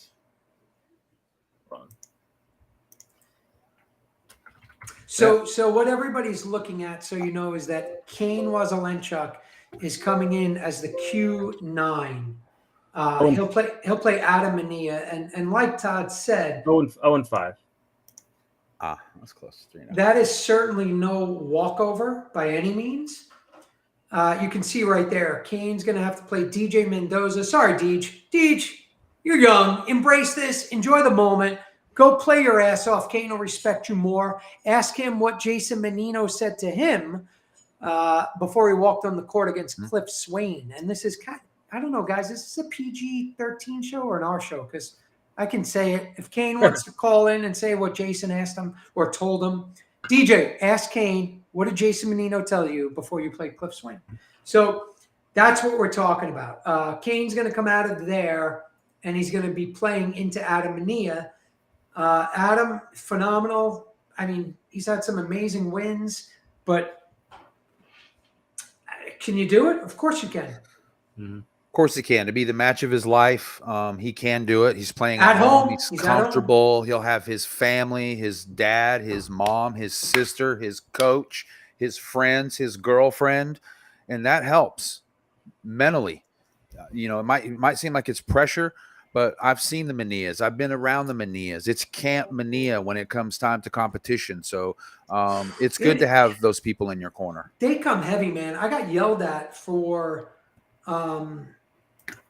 making a comment that wasn't even against one. Anyway, all right, let's move on. We got to get going because we're going to release the draws tonight, and we want everybody to see all the draws. We're looking at it's them gonna live. Go live. It's going to go live on R2.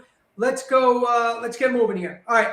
So who is our on this top half left side? Who's getting to the finals, guys? Top half, Conrado and Kane. I'm gonna take. I gotta go with Kane on this one, just because it's so hard to do anything different. So I got Kane in the finals. In the finals, obviously over. We didn't get to the bottom yet. Well, you said in the finals. No, you said, because you're picking them to get out of this bracket here on the left. Oh, well, I thought you said who's going to make it to the finals. Well, so I got Kane over Conrado in that semi. In the quarter. That's the quarter. Oh, sorry, I'm looking ahead. Quarter. No worries. Yeah. And then who's he going to beat in the semi to get to the final? He'll be beating Rodrigo in the semis to make the final. Todd, what do you got? Go ahead. He's calculating. I don't see Conrado losing to Kane in that quarter. And then I think he has another match for the ages against Montoya in the semi, but altitude favors the guy who lives there, and it's Moscoso in the final.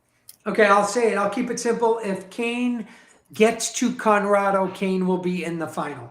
Let's go to the bottom half, Leo. Run with it. Or Todd, what do you got? Todd, you go first. So Daniel advances along. Martel plays into Trujillo, which will be an early test of your theory that Trujillo is or isn't as good as he says. But either way, Daniel beats both of them. Agreed. Mar and Paria as a 16 is interesting. I think Mar beats him there. Landa versus so Carlos Vargas plays into Acuna, I saw, and I think he can beat Acuna. Carlos Keller Vargas. Okay. And then if Carlos Keller is sitting there playing Landa, where's Landa's head at these days? You know, is that could be another qualifier advancing pretty deep into this, you know. But again, this is also a guy who has only really had a couple of decent matches. Bredenbeck, I don't think he's troubled until he gets to that quarter. I don't think Bredenbeck's troubled until he hits Daniel in the semis. So you got Daniel and Jake in the semi, Leo? I mean, Jake's path looks pretty straightforward, to be completely honest, with all due respect to these guys. Okay. Leo? Yeah, I would agree with Todd on that. I don't see anybody on the bottom giving Jake any fits until he runs into Senor Landa. On the top half, I like Andre Perea moving as far as he can until he runs into Daniel De La Rosa. I don't see really anybody giving Daniel any fits. So, yeah, I'm going to go with Daniel and Andre, and then Alex and Jake. All right. Who's your final? Guys, give me your finals. I don't need a winner. Can Jake beat Daniel again? Give me I think Daniel beats Jake in the semis. So you got Daniel Conrado. Daniel Conrado final. Leo, who's your final? Let me see. I thought we had the. Let's see. I was looking for some notes that we had for. Just give me Daniel. Just give me your final. Yeah, I know. It's so tough, though, because now we're down to the nitty-gritty part. And, Daniel. Pick two players, one from the top, one from the bottom. That's your final. Everybody in the chat room, who's your final? I'm going to go. Pros that are watching, go under an alias and tell us who your final is. I'm going to go with Daniel. I'm gonna go with Daniel and Kane in the finals. All right, everybody. There you have it. That's the men's pro draw. Anybody know? Hey, you guys know? Are they cement walls or are they panel walls at that club? Good question. Jim Heiser, if you're watching. Joe Williams, if you're watching. I can't remember. I've been there so many times. I want to say they're I thought they were concrete. I think they're concrete, Todd. You might be right. So- We'll get a confirmation from somebody in the So chat. just think about how fast that ball's going at altitude on concrete. Don't care. Tough to bet against Kane Wesselinter. All right. 60 seconds. We're going to come back with the women's, the LPRT, the women's draw. Oh, it's thick. But you know what's really thick too? That mixed pro draw is devastating. Yeah. This is cool. Draw release. You know, usually you're on R2, you're clicking the button, you're trying to refresh it, you're wondering why they haven't released the draws. This is why. Todd, can you send us to commercial break? All right, we will be right back. Stay tuned, and then we're going to talk about the women. That was solid, Todd.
Exist. You know, racquetball is an amazing sport. It helps you obviously physically and mentally, but it helps you in life in general. And definitely say that you should all go play.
All right, here we are. Let's go. Ready? Women's top half of the ladies professional racquetball tour draw. Simone is ready to show us. Wow. That is your top half of the women's LPRT draw. There is no qualifying. The draw is set. So, gentlemen, Todd, we're going to start with you. Run with it. All right, quarter by quarter. I like Enrique Lotz. That's a good opener. I think Lotz takes that and gives Mia a little bit of a scare, but Mia advances as the number one seed. Mejia. Man, can Naomi Ross beat Natalia right now? Wouldn't shock me. Mendez Munoz is an interesting one. I think Munoz gets to that quarter though. I don't think Shane Diaz is ready to trouble Munoz, and Munoz can beat Mendez the way she's been playing. Agreed. So I think this is chalk in the quarters for that first half. So who's your semifinalist? I'm sorry, your quarterfinalist from the top half. Mejia and Munoz. Okay. Oh. Leo, any comments on that? Yeah, it's going to be some great LPRT women's. I'm going to go with Monsi up top. There's nobody that's going to really push her yet. So Monsi will make it as far as she can in that draw there that we're looking at. The bottom is a little interesting for me. No, I don't think Naomi can beat Natalia yet. So probably not at this tournament. And then the bottom, another Texas junior. It's great to see our juniors down there playing. But yeah, Carla Munoz and Monsi for me. All right. What do you got on the bottom half? All right. So I think your 16 is 512 Limey Lawrence, and these Limey and Lawrence have played 4 times and they've split. And and they kind of go back and forth. I like Limey there actually, but it would surprise me if Lawrence wins. But the elephant in the room here is on the bottom right of the graphic here. Veronica Sotomayor, who I think Sudsy, you know her a little bit. Hey, for the record, everybody, Todd, you're my vocabulary teacher here. I'm recusing myself. There you go. I am not commenting on this part of the draw. Leo, Todd, this is all you guys. Have fun with it. Run with it. Pretend I'm not even in the room. Enjoy. Okay, I'll have some questions. Go ahead, Todd. Go ahead. I mean, I think it's a coin flip. I think I don't know who I think would win that match. I know that Sotomayor has been training heavily with Vargas and Lotz, who now lives in Florida. Obviously plays with Sudsy, who's sitting there hitting 150-mile-an-hour bullets at her. You can't hit it 190 anymore, Sudsy. You turn 175 back in 180. I've seen the training videos. That I think Mania's got her hands full. So I'm going to go with Limey and Sotomayor in that quarter. Wow. No comment. And man, I think Sotomayor's got to be favored to beat Limey and make it into the semi to face Monsi in that semi. That's tough. My turn.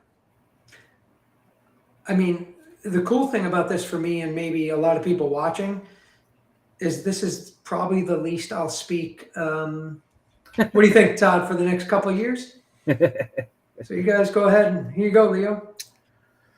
All right, so let me start. Simone, can you put the draw back up? I don't have mine pulled up yet. So, Brenda Limey, for those of you that don't know her, you will see her in Denver. She is an amazing player, solid. I don't see her having any trouble getting past Angela. Martina Katz has been putting in some work, but Kaylani will be there and doing her thing. But the Limey Lawrence match will be the one that will be the most interesting and fun to watch. Even Christina Amaya and Lexi York will be fun to watch. Both those girls are super fit. They both have tour experience. Lexi maybe not as much, but that'll be a good one to watch. I'll be watching that one. But let's face it, the draws have been released. It's here tonight. You're seeing it live right here. This will be the match of the tournament. Are you kidding me? If you haven't seen this draw right now and you don't know where you're going to be Thursday at 5:25 p.m., I'll tell you where I'm going to be. I'm going to be right there in the front row doing my media thing in Denver. But my face is going to be glued to either the left side or the right side of the court. I'll be there, front row. I cannot wait to see this match. It's a big match for both ladies. Suds, you don't have to say anything because the fans are gonna say it for you. This will be the one that you'll highlight on the draw. This is the one that you circle on the paper. Big match for both ladies. Erica, living there in Colorado, that's her hometown. Like we talked about Adam having his whole crew there. Erica Mania will be in force as well. You're going to hear her. You're going to feel her. You're going to see her. Veronica, quite the opposite. More of a silent assassin. She will be owning those corners. she will be able to handle the serves. She's not a regular tour player, so nobody can go on YouTube and find very much video on her. So, yeah, I'm super excited about this matchup. I'm sure Veronica is too, and I'm sure Erica is too. Erica will welcome the challenge, but let's face it, there's no warm-up. There is no qualifier. This is the first round of the first LPRT event of the season, and look who has to face each other. So, I'd like to hear from the fans. I know, Suds, you don't want to comment a lot on it, but I know you'll be there. I know you'll be in her corner. Will you be coaching? That's what I want to know. No, I mean, I will. During the match. I mean, I know you'll do what you do before, but what about in game?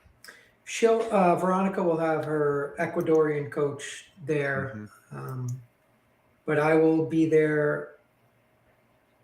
I'll be there. That's all. Yeah, that's all.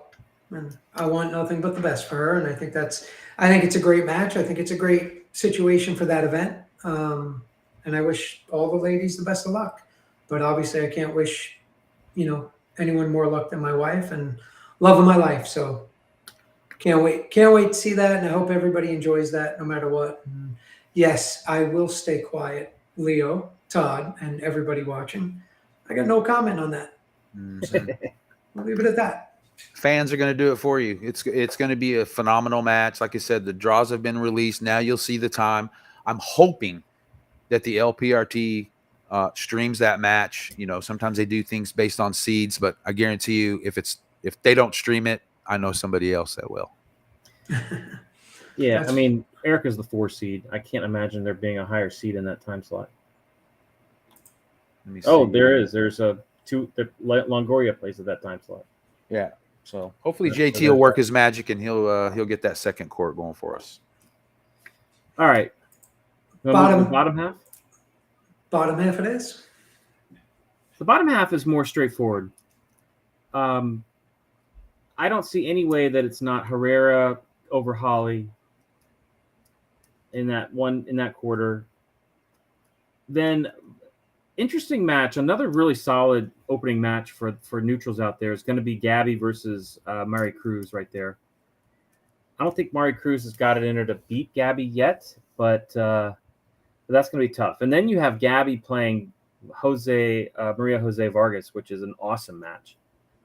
But I think Vargas is going to advance there. So then it's going to be Herrera Vargas, and Vargas beats her to get to the semi. Leo, I mean, the whistle was good, but what do you think? Wow. Yeah. Wow.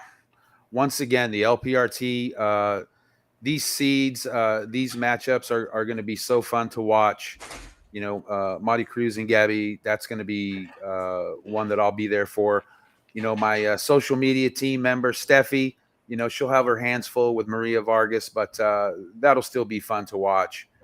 But yeah, I don't see anybody pushing Alexandra there at the top. So, I wish I could say that, I could believe in Holly enough to do that here or to do that there in Denver. This would be a good time for Holly to really, to make that kind of move and play her best against Alexandra. But I just don't know if she can do it yet. So I'll take Alexandra and Maria at the bottom. And then, I'm going to go with Todd on this one. At first, I was looking at the draw and looking at what I've seen from Maria. So I'm going to go with MJV over Alexandra. MJV. MJV. So, Leo, you have Vargas versus Paola in the semis. Who's getting to the final? Where are we at? Can you put the draw back up? Simone? Go ahead, Todd. We're on the other side now. Oh, this is the bottom. Oh, who's your finalist out of all these players? Vargas versus. Let's just cut to the chase. I don't know how that's going to happen, but Longoria is not losing until she gets to the semis. and where she plays Vargas, who's beaten her the last couple times they played. I think she's beaten her the last 3 out of the last 4 times they played. You know, Vargas has got her number right now. Mhm. I think it's Vargas over Longoria again to face Montse in the final. Here's the top half again. Simone, can you pull up that top half? So Todd, you got Vargas and Monty. Leo, what do you got? I got Monty. I got Monty in the finals. Up top. I think she definitely comes in. She's been looking good coming out of the season. She'll come in looking even better. So she'll defend that number 1 position, and she'll be in the finals. The bottom, let me see. Simone, can you switch over? Yeah, we didn't go too much into to this other side of the bottom half where Paola sits, but I don't see anybody on that side giving Paola any trouble. No disrespect to the other ladies. So I think we will see a number 1 versus number 2 matchup to open up the season for the LPRT. Well, there you have it. Are we picking winners yet? What do the fans think? Yeah, go for it. Todd, did you pick your winner yet? What do the fans think? What do you all think? I like Montse to take it. I think you're going to see essentially a repeat of the semis and finals that you just saw at the Battle of the Beach. Mm-hmm. You know, Vargas takes out Longoria in the semis, but then Montse kind of, you know, plays an up and down game to beat her in the final. Yeah, you know, it's gonna be a battle either way. But knowing both of these ladies, I'm gonna go with Paola Longoria. I think you know, this is how she's gonna start the season out, with a win. You know, she's gonna reclaim that number 1 spot. Obviously, you know, she's gonna have her hands full with Montse in the finals, but I have a good feeling about Paola at this tournament, and I think that she just finds a way to get it done. So I'm going to take Paola over Montse in the finals. Listen, either way, this is a spectacular event, spectacular draw. Jim Heiser, way to do it, way to make this happen. And for those of you that aren't going to be there, there's going to be some constant coverage. Leo and I, we're going to be busy. Todd, can we talk real quick about really? I think this is the draw everybody's really wondering about. You know, what's your pick in that one? Ooh. Ooh. I got to shut this off quickly, Simone. We're gonna lose viewers. How did you sucker Mark into playing with you? Oh, well, sorry. All right. Strike that. I mean, so you got the lefty-righty pair from Texas as your 1 seed. That's gonna be they're tough to beat. I like Miner and Mettenbrink to get an upset win, but then you're going to see Jubilees and Eisman in the final. From the bottom, man, Stark and Stark. They're going to be tough to beat. Who's Keith? I don't know Keith. Keith Stark. You know, Ryan Rogers. He can disconnect his R2 Sports pager for a second to maybe get a win there, and you know they might try to pick on you. Guys, we shouldn't be going over this draw. That was a joke. It's getting late. Listen, Simone. All right, we're gonna take a quick break. We're gonna come back with the tournament is gonna end with, dare I say this, gentlemen, the deepest, toughest mixed pro doubles we've ever seen. There were questions about it. There were questions about 100% pro mixed. 100%. People were questioning it. Don't move. We're going to be back in 60 seconds. 60 seconds.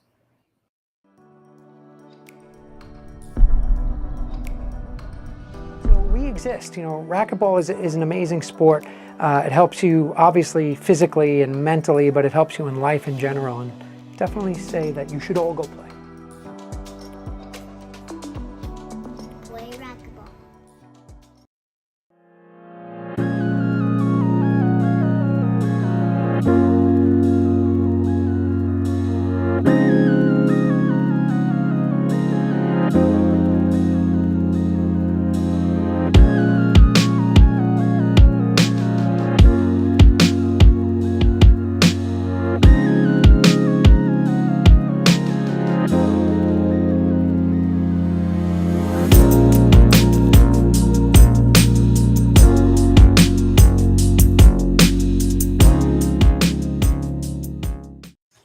All right, so before we get to the deepest and best mixed pro doubles draw I've ever seen in my life, Leo, tell everybody a little bit about this right here and what that's all about. They can scan it, but go ahead. You know all about that. Yeah, big shout out to Frank Hotels. You're going to see a lot more of Frank Hotels around the racquetball community. They're a huge supporter. We love Frank Hotels. They have properties, as you can see, there in Washington, Oregon, and Florida. So, hey, pick a weekend, pick a property, go support Frank Hotels. Use the promo code SUDSY. You can save some money. We've been talking about picking a date, a future date where we can all meet up, show up, stay at a Frank Hotels, and enjoy the weekend together as friends outside of racquetball. So, they're a sponsor of the KWM Gutterman World Championships in Denver. We also have something we're going to share later in the show that Frank Hotels and KWM Gutterman are part of. But yeah, go check them out. FrankHotels.com. Use that booking code SUDSY, save some money, and it supports racquetball. Thank you, everybody at Frank Hotels. Thank you. Yeah, Mark Frank has done an amazing job. You'll get to meet him out there in Colorado. We'll be on the court together. And I think before we get into the mixed pro, I think it'd be a great time right now. And yes, Frank, go check it out. Frank, Jericho, I'm not sure how to say your last name. Veronica and I had the honor and pleasure. We visited all 13 properties. It was awesome. Leo's coming with us next time because we're going to do a kick-ass media thing on it. And Todd, we're going to get you there at some point. Hey, Leo, I think it's time we talk about this, and then we'll get into the mixed pro to end the show. Yes. You touched on it. Keith Miner, Mark Frank. I had an idea, and guys, I said that it's important that we take care of our professional players because we just don't have, Todd, you can speak on this. The economy's not quite what it was for racquetball. The economics are a little bit different. There were a handful of us that were making six figures playing professional racquetball back in the day, and it's just not like that. So I'm always trying to make it better for the pro athlete, for the pro player. The amateurs, we love you to death. Without you, we don't exist, right? We're irrelevant. We don't have these events. But I said, let's figure out a way to bonus them. Let's bonus them for being the best professional, the best representation of what racquetball is. And I said, well, how do we really inspire and motivate them? And we got to get them paid. It costs us money to get to these events. It costs money to train. It costs money to be the best you can possibly be in a sport that, we just aren't one of the majors. We know that. So I had this idea. Leo, we talked about it. I talked about it with Veronica, and at the end of the day, I said, yeah, I want to award and reward a male and a female player, professional player, who exemplifies what it is to be a professional. And what better event than, to me, the best indoor event we've seen in 2 years. Wow. The KWM Gutterman in Colorado, Jim Heiser doing a kick-ass event. And I said, here's how we're going to do it. And Leo, Todd, you know what I did? I messaged 2 people. And I said, guys, what do you think? Without hesitation, Mark Frank, Frank Hotels, Keith Miner, KWM Gutterman, they said, I'm in. And we're going to bonus them with $2,000, $1,000 each. Leo, touch on it. $1,000 cash. Yeah. For a male player and a female player. And we're excited about that. It's super cool. Yeah. Yeah. I love it. That's super cool. Thank you, KWM Gutterman. Thank you, Keith Miner. Thank you, Frank Hotels. Thank you, Mark Frank. You guys are awesome. You're always coming up with ways to look out for the players. That's super thoughtful, but I like what it's being awarded for. It's not awarded for winning the tournament or, being a sportsman, you kind of get lost in some of that. I like this, not that we should have to pay somebody to do this, but I like the reward. It's rewarding for somebody doing a good job. And I think that if, there's nothing wrong with that. So thank you. Yeah, thank you, Keith. Thank you, Mark. You're inspiring You continue to inspire. Keith, we know you guys, you're in for thousands and thousands of dollars and you don't stop. KWM Keith, put the damn guy in the Hall of Fame already. All right. All right. You guys ready? That's a cool G too. That's a cool extra G. Here we go. Look at this. It didn't even fit on the page. No way it wouldn't fit. So let's go to the top half first of the mixed pro doubles. 28 teams. Todd, take it away. Oh, jeez. All right, so good luck. Just from the get-go, there's probably 12 teams in this draw that I wouldn't be surprised if they won this thing. So it's really going to be hard to do predictions here. Yeah. Salas and Montoya are the 1 seed because routinely they have won these big pro mixed draws when they've had them. I don't really have this stuff in the database, but they've got a history of winning. They won last time. Defending champs, they get the number 1 seed. Yep. Yeah. So out of their quarter, the name that pops up there is, of course, Kane and Michelle Key. So, Kane is Kane, and Kane's doubles exploits kind of speak for themselves. He doesn't play a ton, but he's got multiple U.S. Open titles with Ben Croft. Michelle Key is your reigning U.S. national indoor female doubles champ. They're probably underseeded at 24. We should probably talk briefly about why they're only seeded 24. Go for it.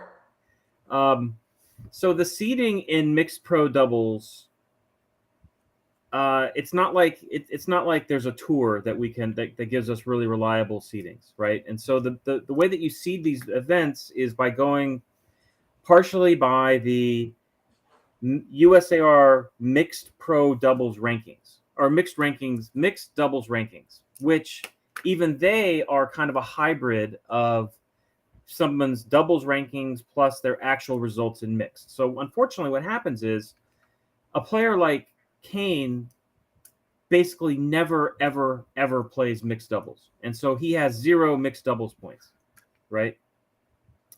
And so that hurts him. That ends up hurting him in terms of the mixed doubles points rankings.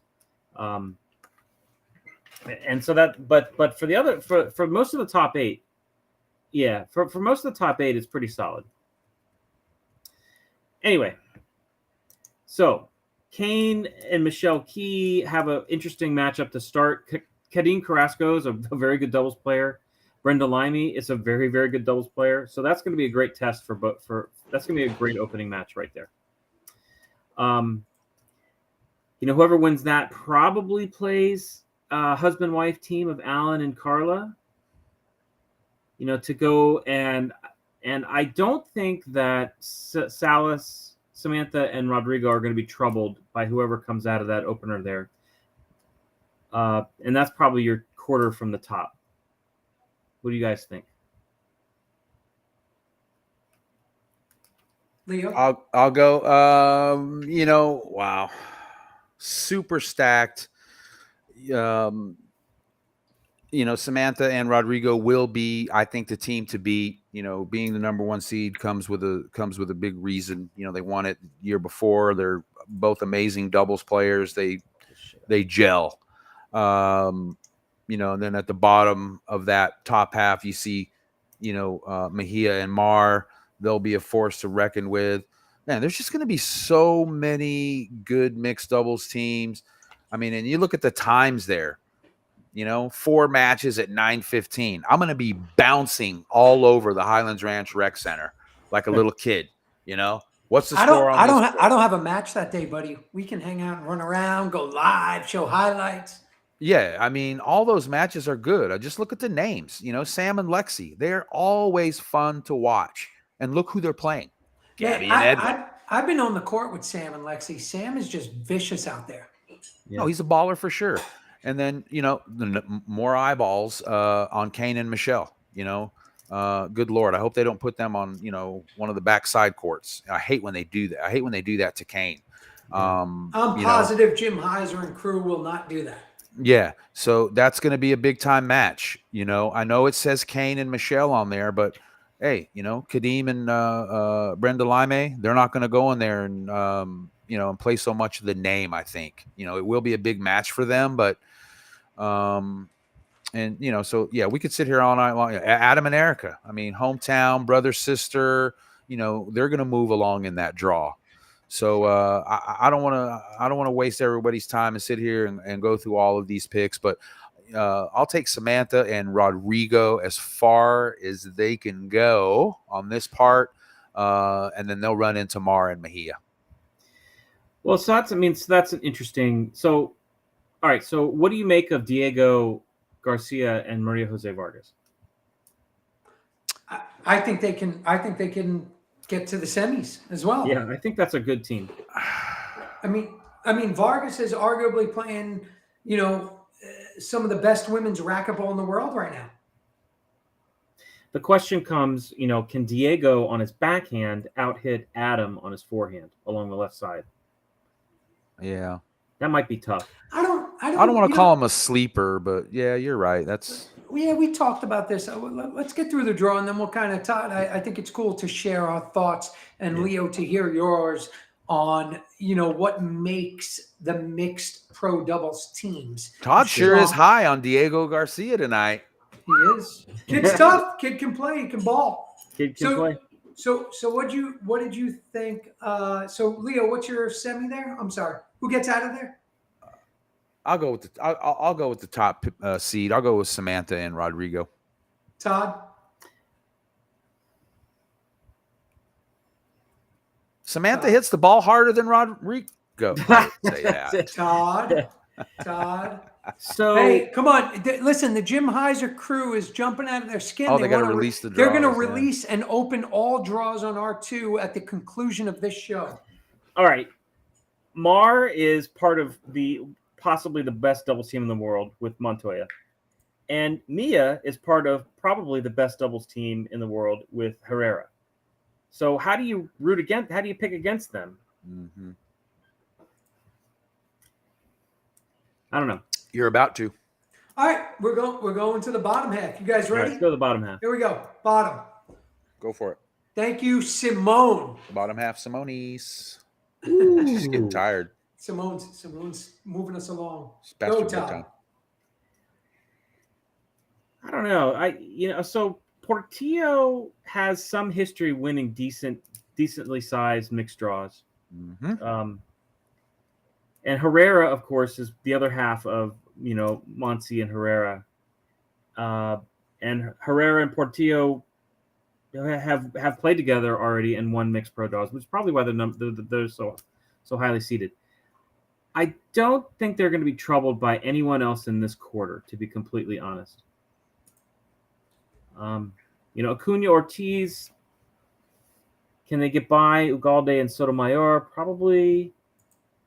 Yeah, this is a really weak quarter compared to what we just saw, and I think that Portillo Herrera kind of cruised through it. The more interesting quarter is the last one, the 2-7 quarter. Mm-hmm. So did we pick anything? You guys are so, I mean, we're all enamored because there's so many great teams. Yeah. We don't even know what to say. Yeah. All right. So my pick there is pretty straightforward. I think it goes. Your number 3 seed advances to the semis without too much trouble there. I know that Andre and Jessica have played together for half of forever because they're related and all that. Siblings. Well, actually, here, so Portillo and Herrera are going to probably play with their forehands on either side, which means that Herrera is lining up and battling with Andre on the left-hand side. Does that make a difference in the match? Maybe it should. Because Lalo is going to be able to out-hit Jessica on the right-hand side, and but how much back and forth are you going to get, and how much does that matter? I think you guys are looking at this all wrong. Leo, should I just jump in right now? All right, let's hear your theory. Let's hear your pet theory. Here's how mixed doubles goes. I hit it to you. You hit it to me. The person in the court that can take over at any given time, start hitting it harder, hitting it where they want to, rolling more balls, is the more dominant team. Yeah. Okay. So Todd, I know we talked about this earlier and I love your perspective, but I think that once you have an individual in the court that's hitting it harder and faster, more efficient, and knows how and where to hit it, the power can become overwhelming. Mhm. And I think that you have to look at the teams when they match up and say, okay, who's the stronger male of the team? You see it the other way, which is a great perspective. And that's why we're buddies and we can bounce stuff off each other. I don't see it that way. I think that and then there's the anomaly. I think Adam and Erica are very, very well balanced. Okay. But if you look at that draw, I'm looking for the guys on the teams that can take over at any given point. Mhm. That's my thought. So I'm looking at it completely differently. Love that. I'm looking at it, the weakest player on the court determines the match. And in mixed doubles, the weakest player on the court is usually the weaker female player. I understand why you would think that a player can take over in doubles. But here's why I don't think a player can just summarily take over in doubles, in racquetball. You can be a man and you can be playing the right side and you can try to range over and take everything that's middle to right, but you cannot get that ceiling ball that's pegged along that right wall. You cannot get the drive serve, the wraparound shot that's over there in that corner. Balls are going to make it to that player. This isn't pickleball where mixed in pickleball where the ball's going 5 miles an hour and the male just runs over and takes like every shot at the net. You don't have the time. And so as a result, I think it's easier to pick on players in doubles. And you see it, you see it all the time. You see the lob serve, you see a ceiling ball to the back right. You see a ceiling ball to the back right. You see passing shots. You see people purposely making lesser shots just to get it over to the weaker player, knowing that they're not going to be able to put it away. And so when I look at these matches, first thing I do is if I see an obvious discrepancy in the talent between the two females, I just automatically pick the team with the stronger female. If I look and the two females are pretty equal. Okay, so for example, I'll give you two simple examples in the round of 16, or in the opening round on our screen there. So let's take a look at. Oh, which one? Sorry. Screen changed. Sorry. Okay. So all right. So let's look at the 10-23 match right there. Or I'll give you a better example. Let's look at 15-18. Your two women there are Natalia Mendez and Erica Williams. Okay, so love Erica to death. She's an outdoor specialist who loves the sport, but she's not at Natalia's caliber. And so I don't even need to see who the men are. My guess is that match is going to be one-way traffic to Erica, and that's going to determine the match. Now, by way of comparison, let's take a look at the 14-19. So you got Mary Cruz Ortiz and Veronica Sotomayor. Now, those are more closely matched females. So at that point, now I'm looking at the men, and I'm looking at those two men, and I see Andre, who's a much better player than Ugalde, and I'm saying, you know what? I think that makes the difference, and I'm going to favor Acuna and Ortiz there. And that's the way that I try to look at mixed doubles. Yeah. Doubles is a neutralizer. I think, in some cases it can be. I don't disagree with you, Suds, about taking over and the power and the speed of the game, but it's all about matchups and playing, and so we're going to find out, and that's what's going to be, I think, the most interesting factor in mixed pro doubles. So, all right, we ready to move on? I think we are. I could tell you just personal experience, guys. I don't like mixed because I'm very physical and very active, and I'm just uncomfortable. I can't take full cuts knowing that the women are out there, and no offense, but I saw that. Yeah, I mean, Leo, you saw I played with Kalani, and Kalani was awesome. Kalani played fantastic, and I was just super uncomfortable. Todd, like literally first point of the match. Tell me how many times you've seen me do this in my career. I grabbed the ball in the rally, and I was like, "Oh, play it again," because Lexi was on the court, and on the contrary, Sam was just a beast. He's like, I don't care who's where. I'm I'm ripping balls. I was just miserably uncomfortable. And, if I'm not playing with my wife, I'm just not doing it. I mean, I'm not a female pro, Sudsy, but my guess is that their take is very simple. Their take is, I'm on this court, I'm good, freaking play. They don't want to be baby. They are. They don't want you to ease up. They want to take everything you've got. It's not them, Todd. It's just my wiring. I'm super touchy and physical. And ask Daniel. Ask anybody I've ever played with. Sudsy, if you're on the court and you're playing a lefty female who's sitting there to your backhand drive serve, are you driving her? Yeah, I'm probably driving it. Yeah, for sure. But that's not what I'm saying. Like during, yeah. Anyway, moving on. All right. So the draws are Dr. Jim Heiser. Can we get official notification? Did we go live? Are all the draws now live and available on R2? Wow. They should be. That means we're getting closer and closer. Simone, we could do a quick rundown. Todd, check that out. The men's open doubles. Wow, stacked. That's the top half. Yeah. That's the bottom half. What do you got there? The women's. Look at. Oh, we didn't even talk about that. Look at that, Todd. What do you see there? Yeah, those are solid teams.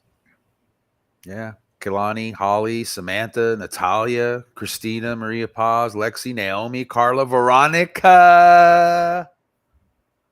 I like Carla and Vero there, actually. Me too. Amazing team. All these ladies are amazing. What about that, guys? What do you got there? Look at that monster. Well, wow, look at that right off the bat. You guys, the matches are going to be tough. I mean, Jesse, you need a partner? Call me. Sudsy, you just got to hit it around Team Dovetail there. Todd. Around? Ooh. For the record, I'm not worried about that one. Is Mike going to see more balls or is John? If Mike wants more balls, I'll hit him more balls. No worries. All right, we just got word, gentlemen. Guess what? Everyone, you can now go view all draws live. Thank you. On R2, we are live. Minor, KWM Gutterman. Thank you, guys. It's going to be an amazing event.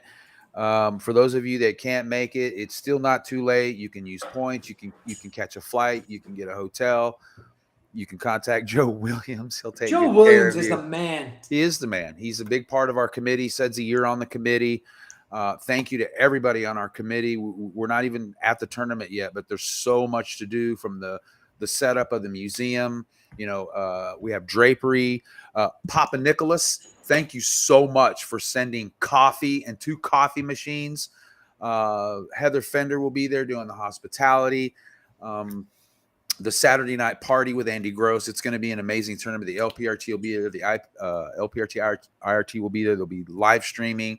Sudsy and I will be doing live Beyond the Courts. We have a full media team. We have 2 professional photographers, Ken Fife, who takes great photos, and also John Faust, who does an incredible job. I got a media team, Micah Miller, Steffi Perez-Pacone. Maripa will be there doing her social media thing. So it's going to be amazing all the way around. Yeah, it's Todd. Like I said, let's hear your thoughts. I know you can't make it; you're super busy. But I've been this excited for a racquetball tournament since going back Mike Coulter's 3-wall ball in Vegas, which we enjoyed together. But Doug Ganem U.S. Open. This is going to be the premier event this year, Todd. What are your 100%. Thoughts? What are your expectations? What do you think we're going to see here? I mean, I hope everyone gets the same kind of experience that you got, from the U.S. Open. You've got both tours there. You've got the deepest draws that we've seen in either pro tour. You've got this mixed doubles concept that we very rarely see. I mean, like, I have a spreadsheet where I kind of keep track of decently sized mixed doubles draws, and there's only been like 6 of them in the last 6 years. 3 of them at this event. It's just cool to see. It's something that I wish we had more of, and I think that's kind of the differentiator. Yeah, and I hope that Heiser has a great event, and he's convinced to do it again. He will. He's working his ass off. Leo, we see what's going on. It's nonstop. And again, let's talk about our guests early on. Hats off, Wayne Antone, Bobby Horn, Adam Ania. Fantastic job. Great job keeping the energy up. Positive vibes, vision, agenda. You guys are doing it. And you got to keep doing it because others that are doing it aren't going to be able to do it for much longer. Life goes on, things happen. So keep it up. And everybody, we need to stick together. This is racquetball. And we just got to do what we can. Keep it going, keep it alive. And Todd, we thank you for being on the board with USA Racquetball. We know it's not easy. We know you just eat shit all day, every day.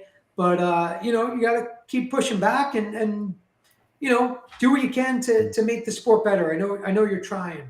One last thing about, sorry, Suds. One last thing worries. about this weekend is I don't know if it's on the boards or whatever, but I know that Heiser is doing like a whole big history thing, where he's got all kinds, like Easterling's coming in with a bunch of his stuff from the museum, and there's all kinds of there's basically going to be like an entire history of racquetball project set up, which I think would be really cool, and for people that don't necessarily know about all the history of the sport. Yeah, it's going to be incredible. Leo knows all about what's going on there. And Todd, again, it's always great having you. We're going to keep you here while Leo and I really quickly run through some other great racquetball events that are going on coming up. I'm going to let Leo, take the reins on this one. But again, we can't wait. This event is coming up so quickly. It's going to be awesome, kick-ass. We saw the draws. The draws are all live. Everybody go on to R2. Jim Heiser, we love you, buddy. You've been doing this. I call you my second father of racquetball.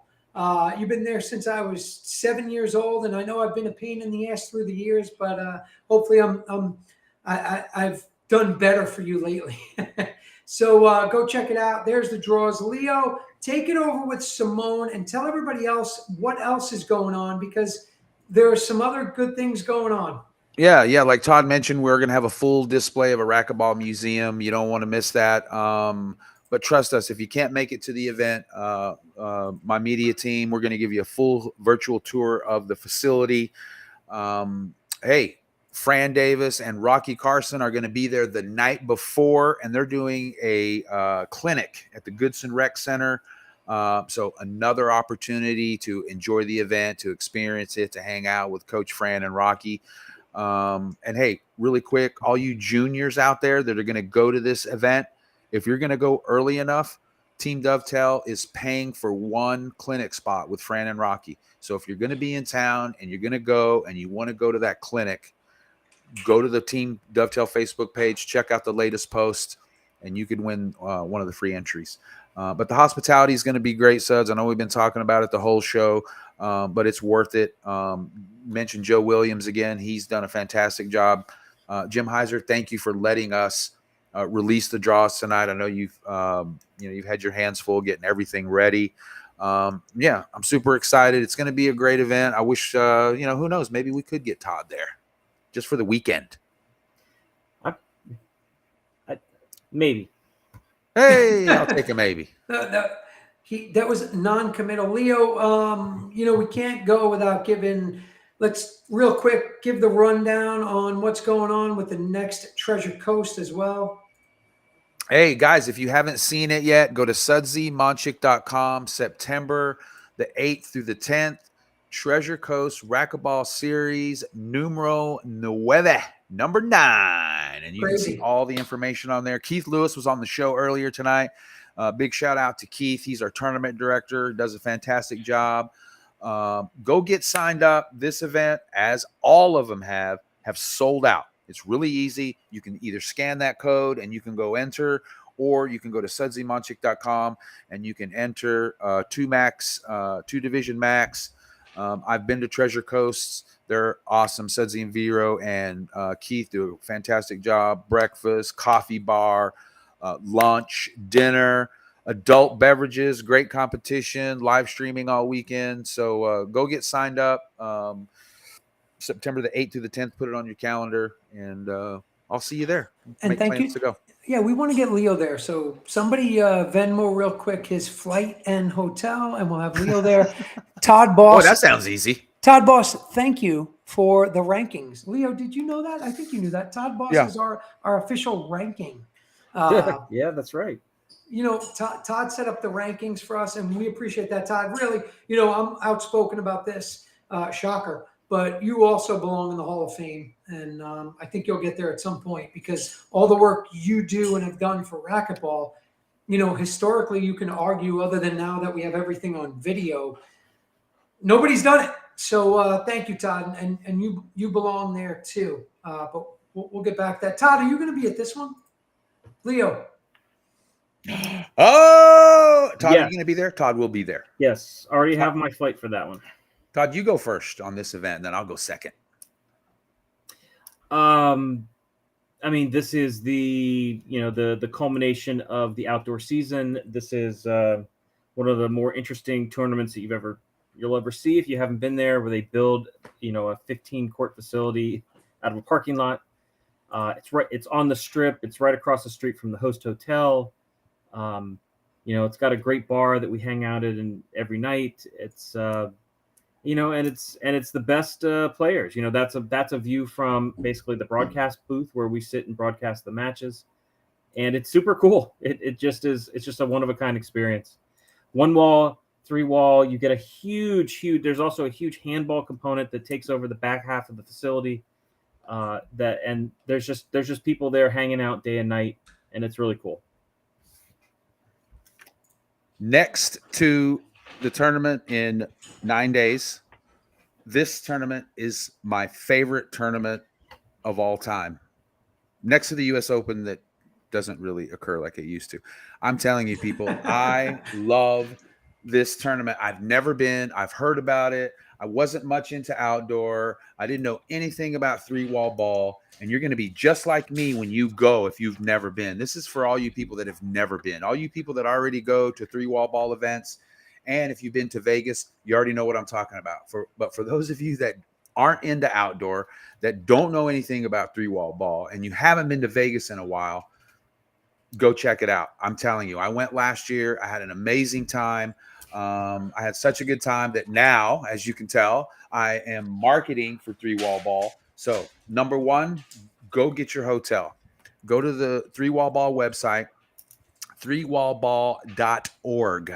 There's a new site. That picture right there that you see in between where Carla is standing on the Las Vegas Strip, on one side is the Strat Hotel. On the other side are the outdoor courts. It is literally that close. That is a real life picture. It's not Photoshop. Carla took that picture after she won the women's outdoor pro singles. I remember she beat Janelle in the finals. Yeah. Yeah, it was a big match. The second thing that you need to do is go get signed up and get registered. Go do those two things and then start looking for your hotel. I guarantee you, like Todd said, it's a mega event. To me, it was like an outdoor US Open because it looked like a street festival because we're outside. We're in a huge parking lot, 19 courts total. When you talk about, facilitating racquetball, paddleball, and handball, look at that picture right there. That is real business. That's before the event gets going. That's Mike Coulter and his crew setting that up. No lighting. So Mike brings in all these portable lights that are powered by fuel. All the booths are set up. That picture right there, I took that picture. I'm taking credit. That's my picture from the Sky booth. Look how cool that is. We are right there in the skybox. The Strat is just over to the left.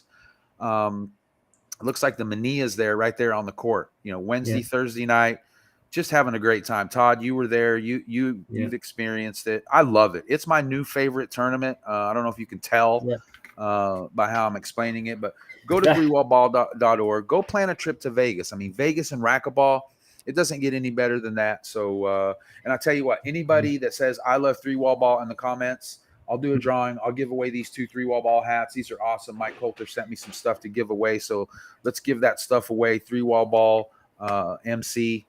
Thank you. See you in Vegas. So that picture, I was reffing that match. Oh, is that you? Well, you can't see me because I'm sitting to the left. I was the line judge on the left-hand side, right where Erica's standing. Oh. And the funny part, so that's Micah Rich and Kalani taking on the Mania brothers, or brother and sister. Yeah. And so we put two people right on the yellow lines on the left and right, and we just make line calls like you're in tennis.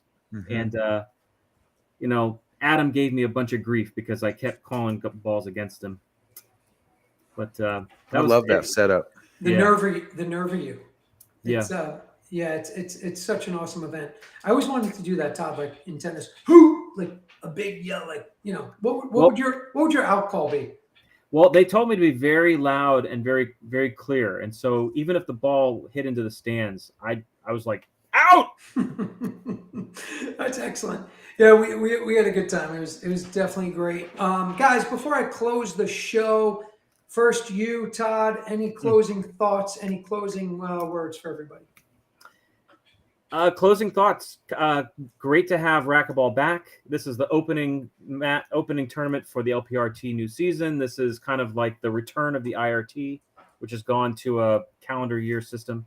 It's great to have. It's the biggest pro draws we've seen in a year and a half, basically since the U.S. Open, and it's great to have pro racquetball back. Leo. Nope, Leo, you just went. What happened? Simone patched me back in. Great show tonight. Thank you to our guests, Wayne Antone, Adam Ania, Bobby Horn. Thank you guys. Good luck. Let me know if I can do anything to help. I know that sounds like a cliche-ish thing to do, but I'm rooting for you guys. If it involves the glass court, I will be there. I will be there. But thank you to the fans that showed up tonight in the chat, that kept the chat going. All you I love 3-wall ball people. Let me get that plug in one more time. 3-wall ball Vegas. Thank you, MC. Don't forget, if you're interested in sponsoring that tournament, reach out to me. Let's get you involved in Vegas and 3-wall ball. Sudsy and Vero, thank you guys so much for having me back on the show. Thanks to Vero for helping out. And everything that she does for Beyond the Court. And then I got to thank my sponsors, my big guy, Mike Kinkin, Team Dovetail. That's my team. Let's go Team Dovetail in Denver. You guys know I'm going to be there for you every step of the way. And then, of course, Fran Davis and everybody over at Head Pen. And last but not least, Jim Heiser. Thank you. It's been, up to this point, it's been amazing. Thank you for letting me and my team promote this event for you. We've had a blast doing it, all our creativity, everything that we've done. You guys have seen it on social media. And I know you keep saying it every year or whenever you do it, that it could be your last one. But let's get through this one and have a great time. I know we got a lot of stuff planned. So thank you, guys. The next time you see me, I'll be in Denver. Suds, thank you for having me on again. It's been a great show. Joe Williams, thank you so much for everything you're doing over there in Colorado, helping Jim Heiser make this event happen. Jim Heiser, thank you for continuing to, be part of our great sport through all the ups and downs. We can certainly talk about the downs, but we won't. We're going to keep it positive. We're going to be talking about the ups, and your event is absolutely one of them. So there's no doubt that this event's going to kick ass. The KWM World Singles and Doubles Open Championships. Can't wait to get there. It's just going to be fantastic. And thank you for letting Leo and I and Todd bring these draws to the sport. It's different. It's different. I think that's important that we're doing things different in our sport with a different view and being a little bit more disruptive. And I think it's important. And we hope the fans enjoy that. Wayne Antone, Bobby Horn, Adam Ania, keep it up. We're on your side. We're rooting for you. The more we can do for racquetball, the better. The more we can do to help, the more we can do to support, we will. We'll continue to do that. And there's no doubt we want to see your events be a success. We know they will be.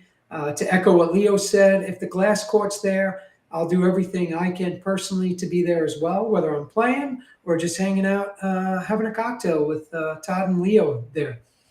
Todd, thank you for joining us. We appreciate it. You bring an awesome insight, knowledge, info. We know you're a busy dude. We appreciate it, and you're awesome. So thank you for being here once again. I don't think you've said no to me yet for being on the show, so I appreciate that. I'm going to try to keep that run going.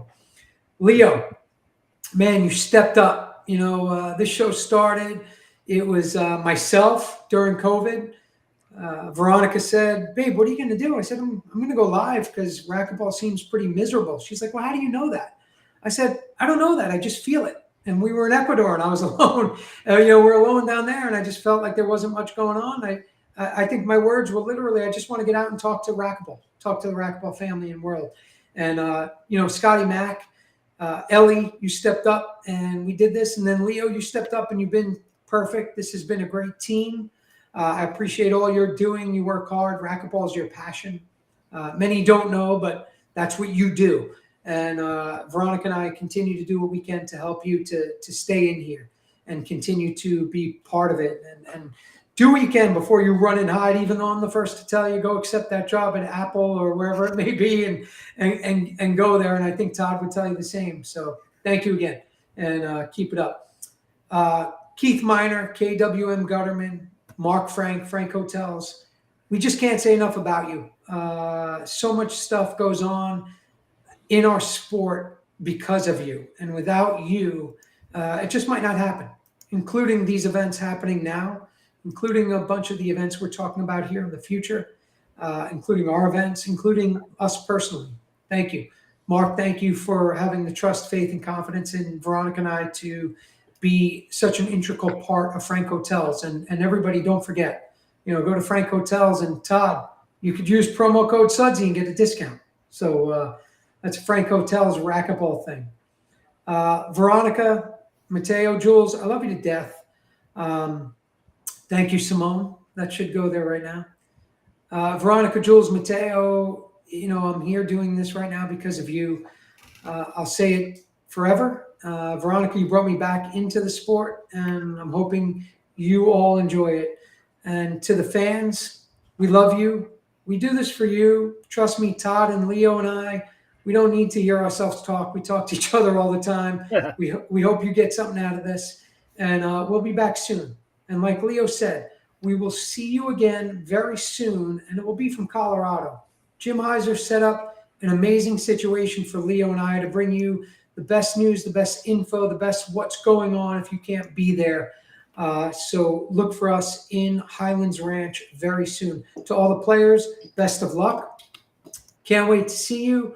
Everyone, have an amazing week. It's Monday. It's August 1st tomorrow. Go play racquetball. Go talk about racquetball. Go share this feed. Go kick and scream. Go talk to LA Fitness. Racquetball's not dead yet. Racquetball's still kicking ass in Florida. It's kicking ass in Colorado in a week. It's going to kick ass in Vegas. And we need everybody to do this. Keep supporting the Manias out there. Keep supporting the Antone events. Mike Coulter, your event. We're going to keep it going. We're not done yet. All right? Let's keep going. We are Racquetball. Love you all. We'll see you soon. Have a great night. Simone, thank you. See you soon. Thank you, Todd.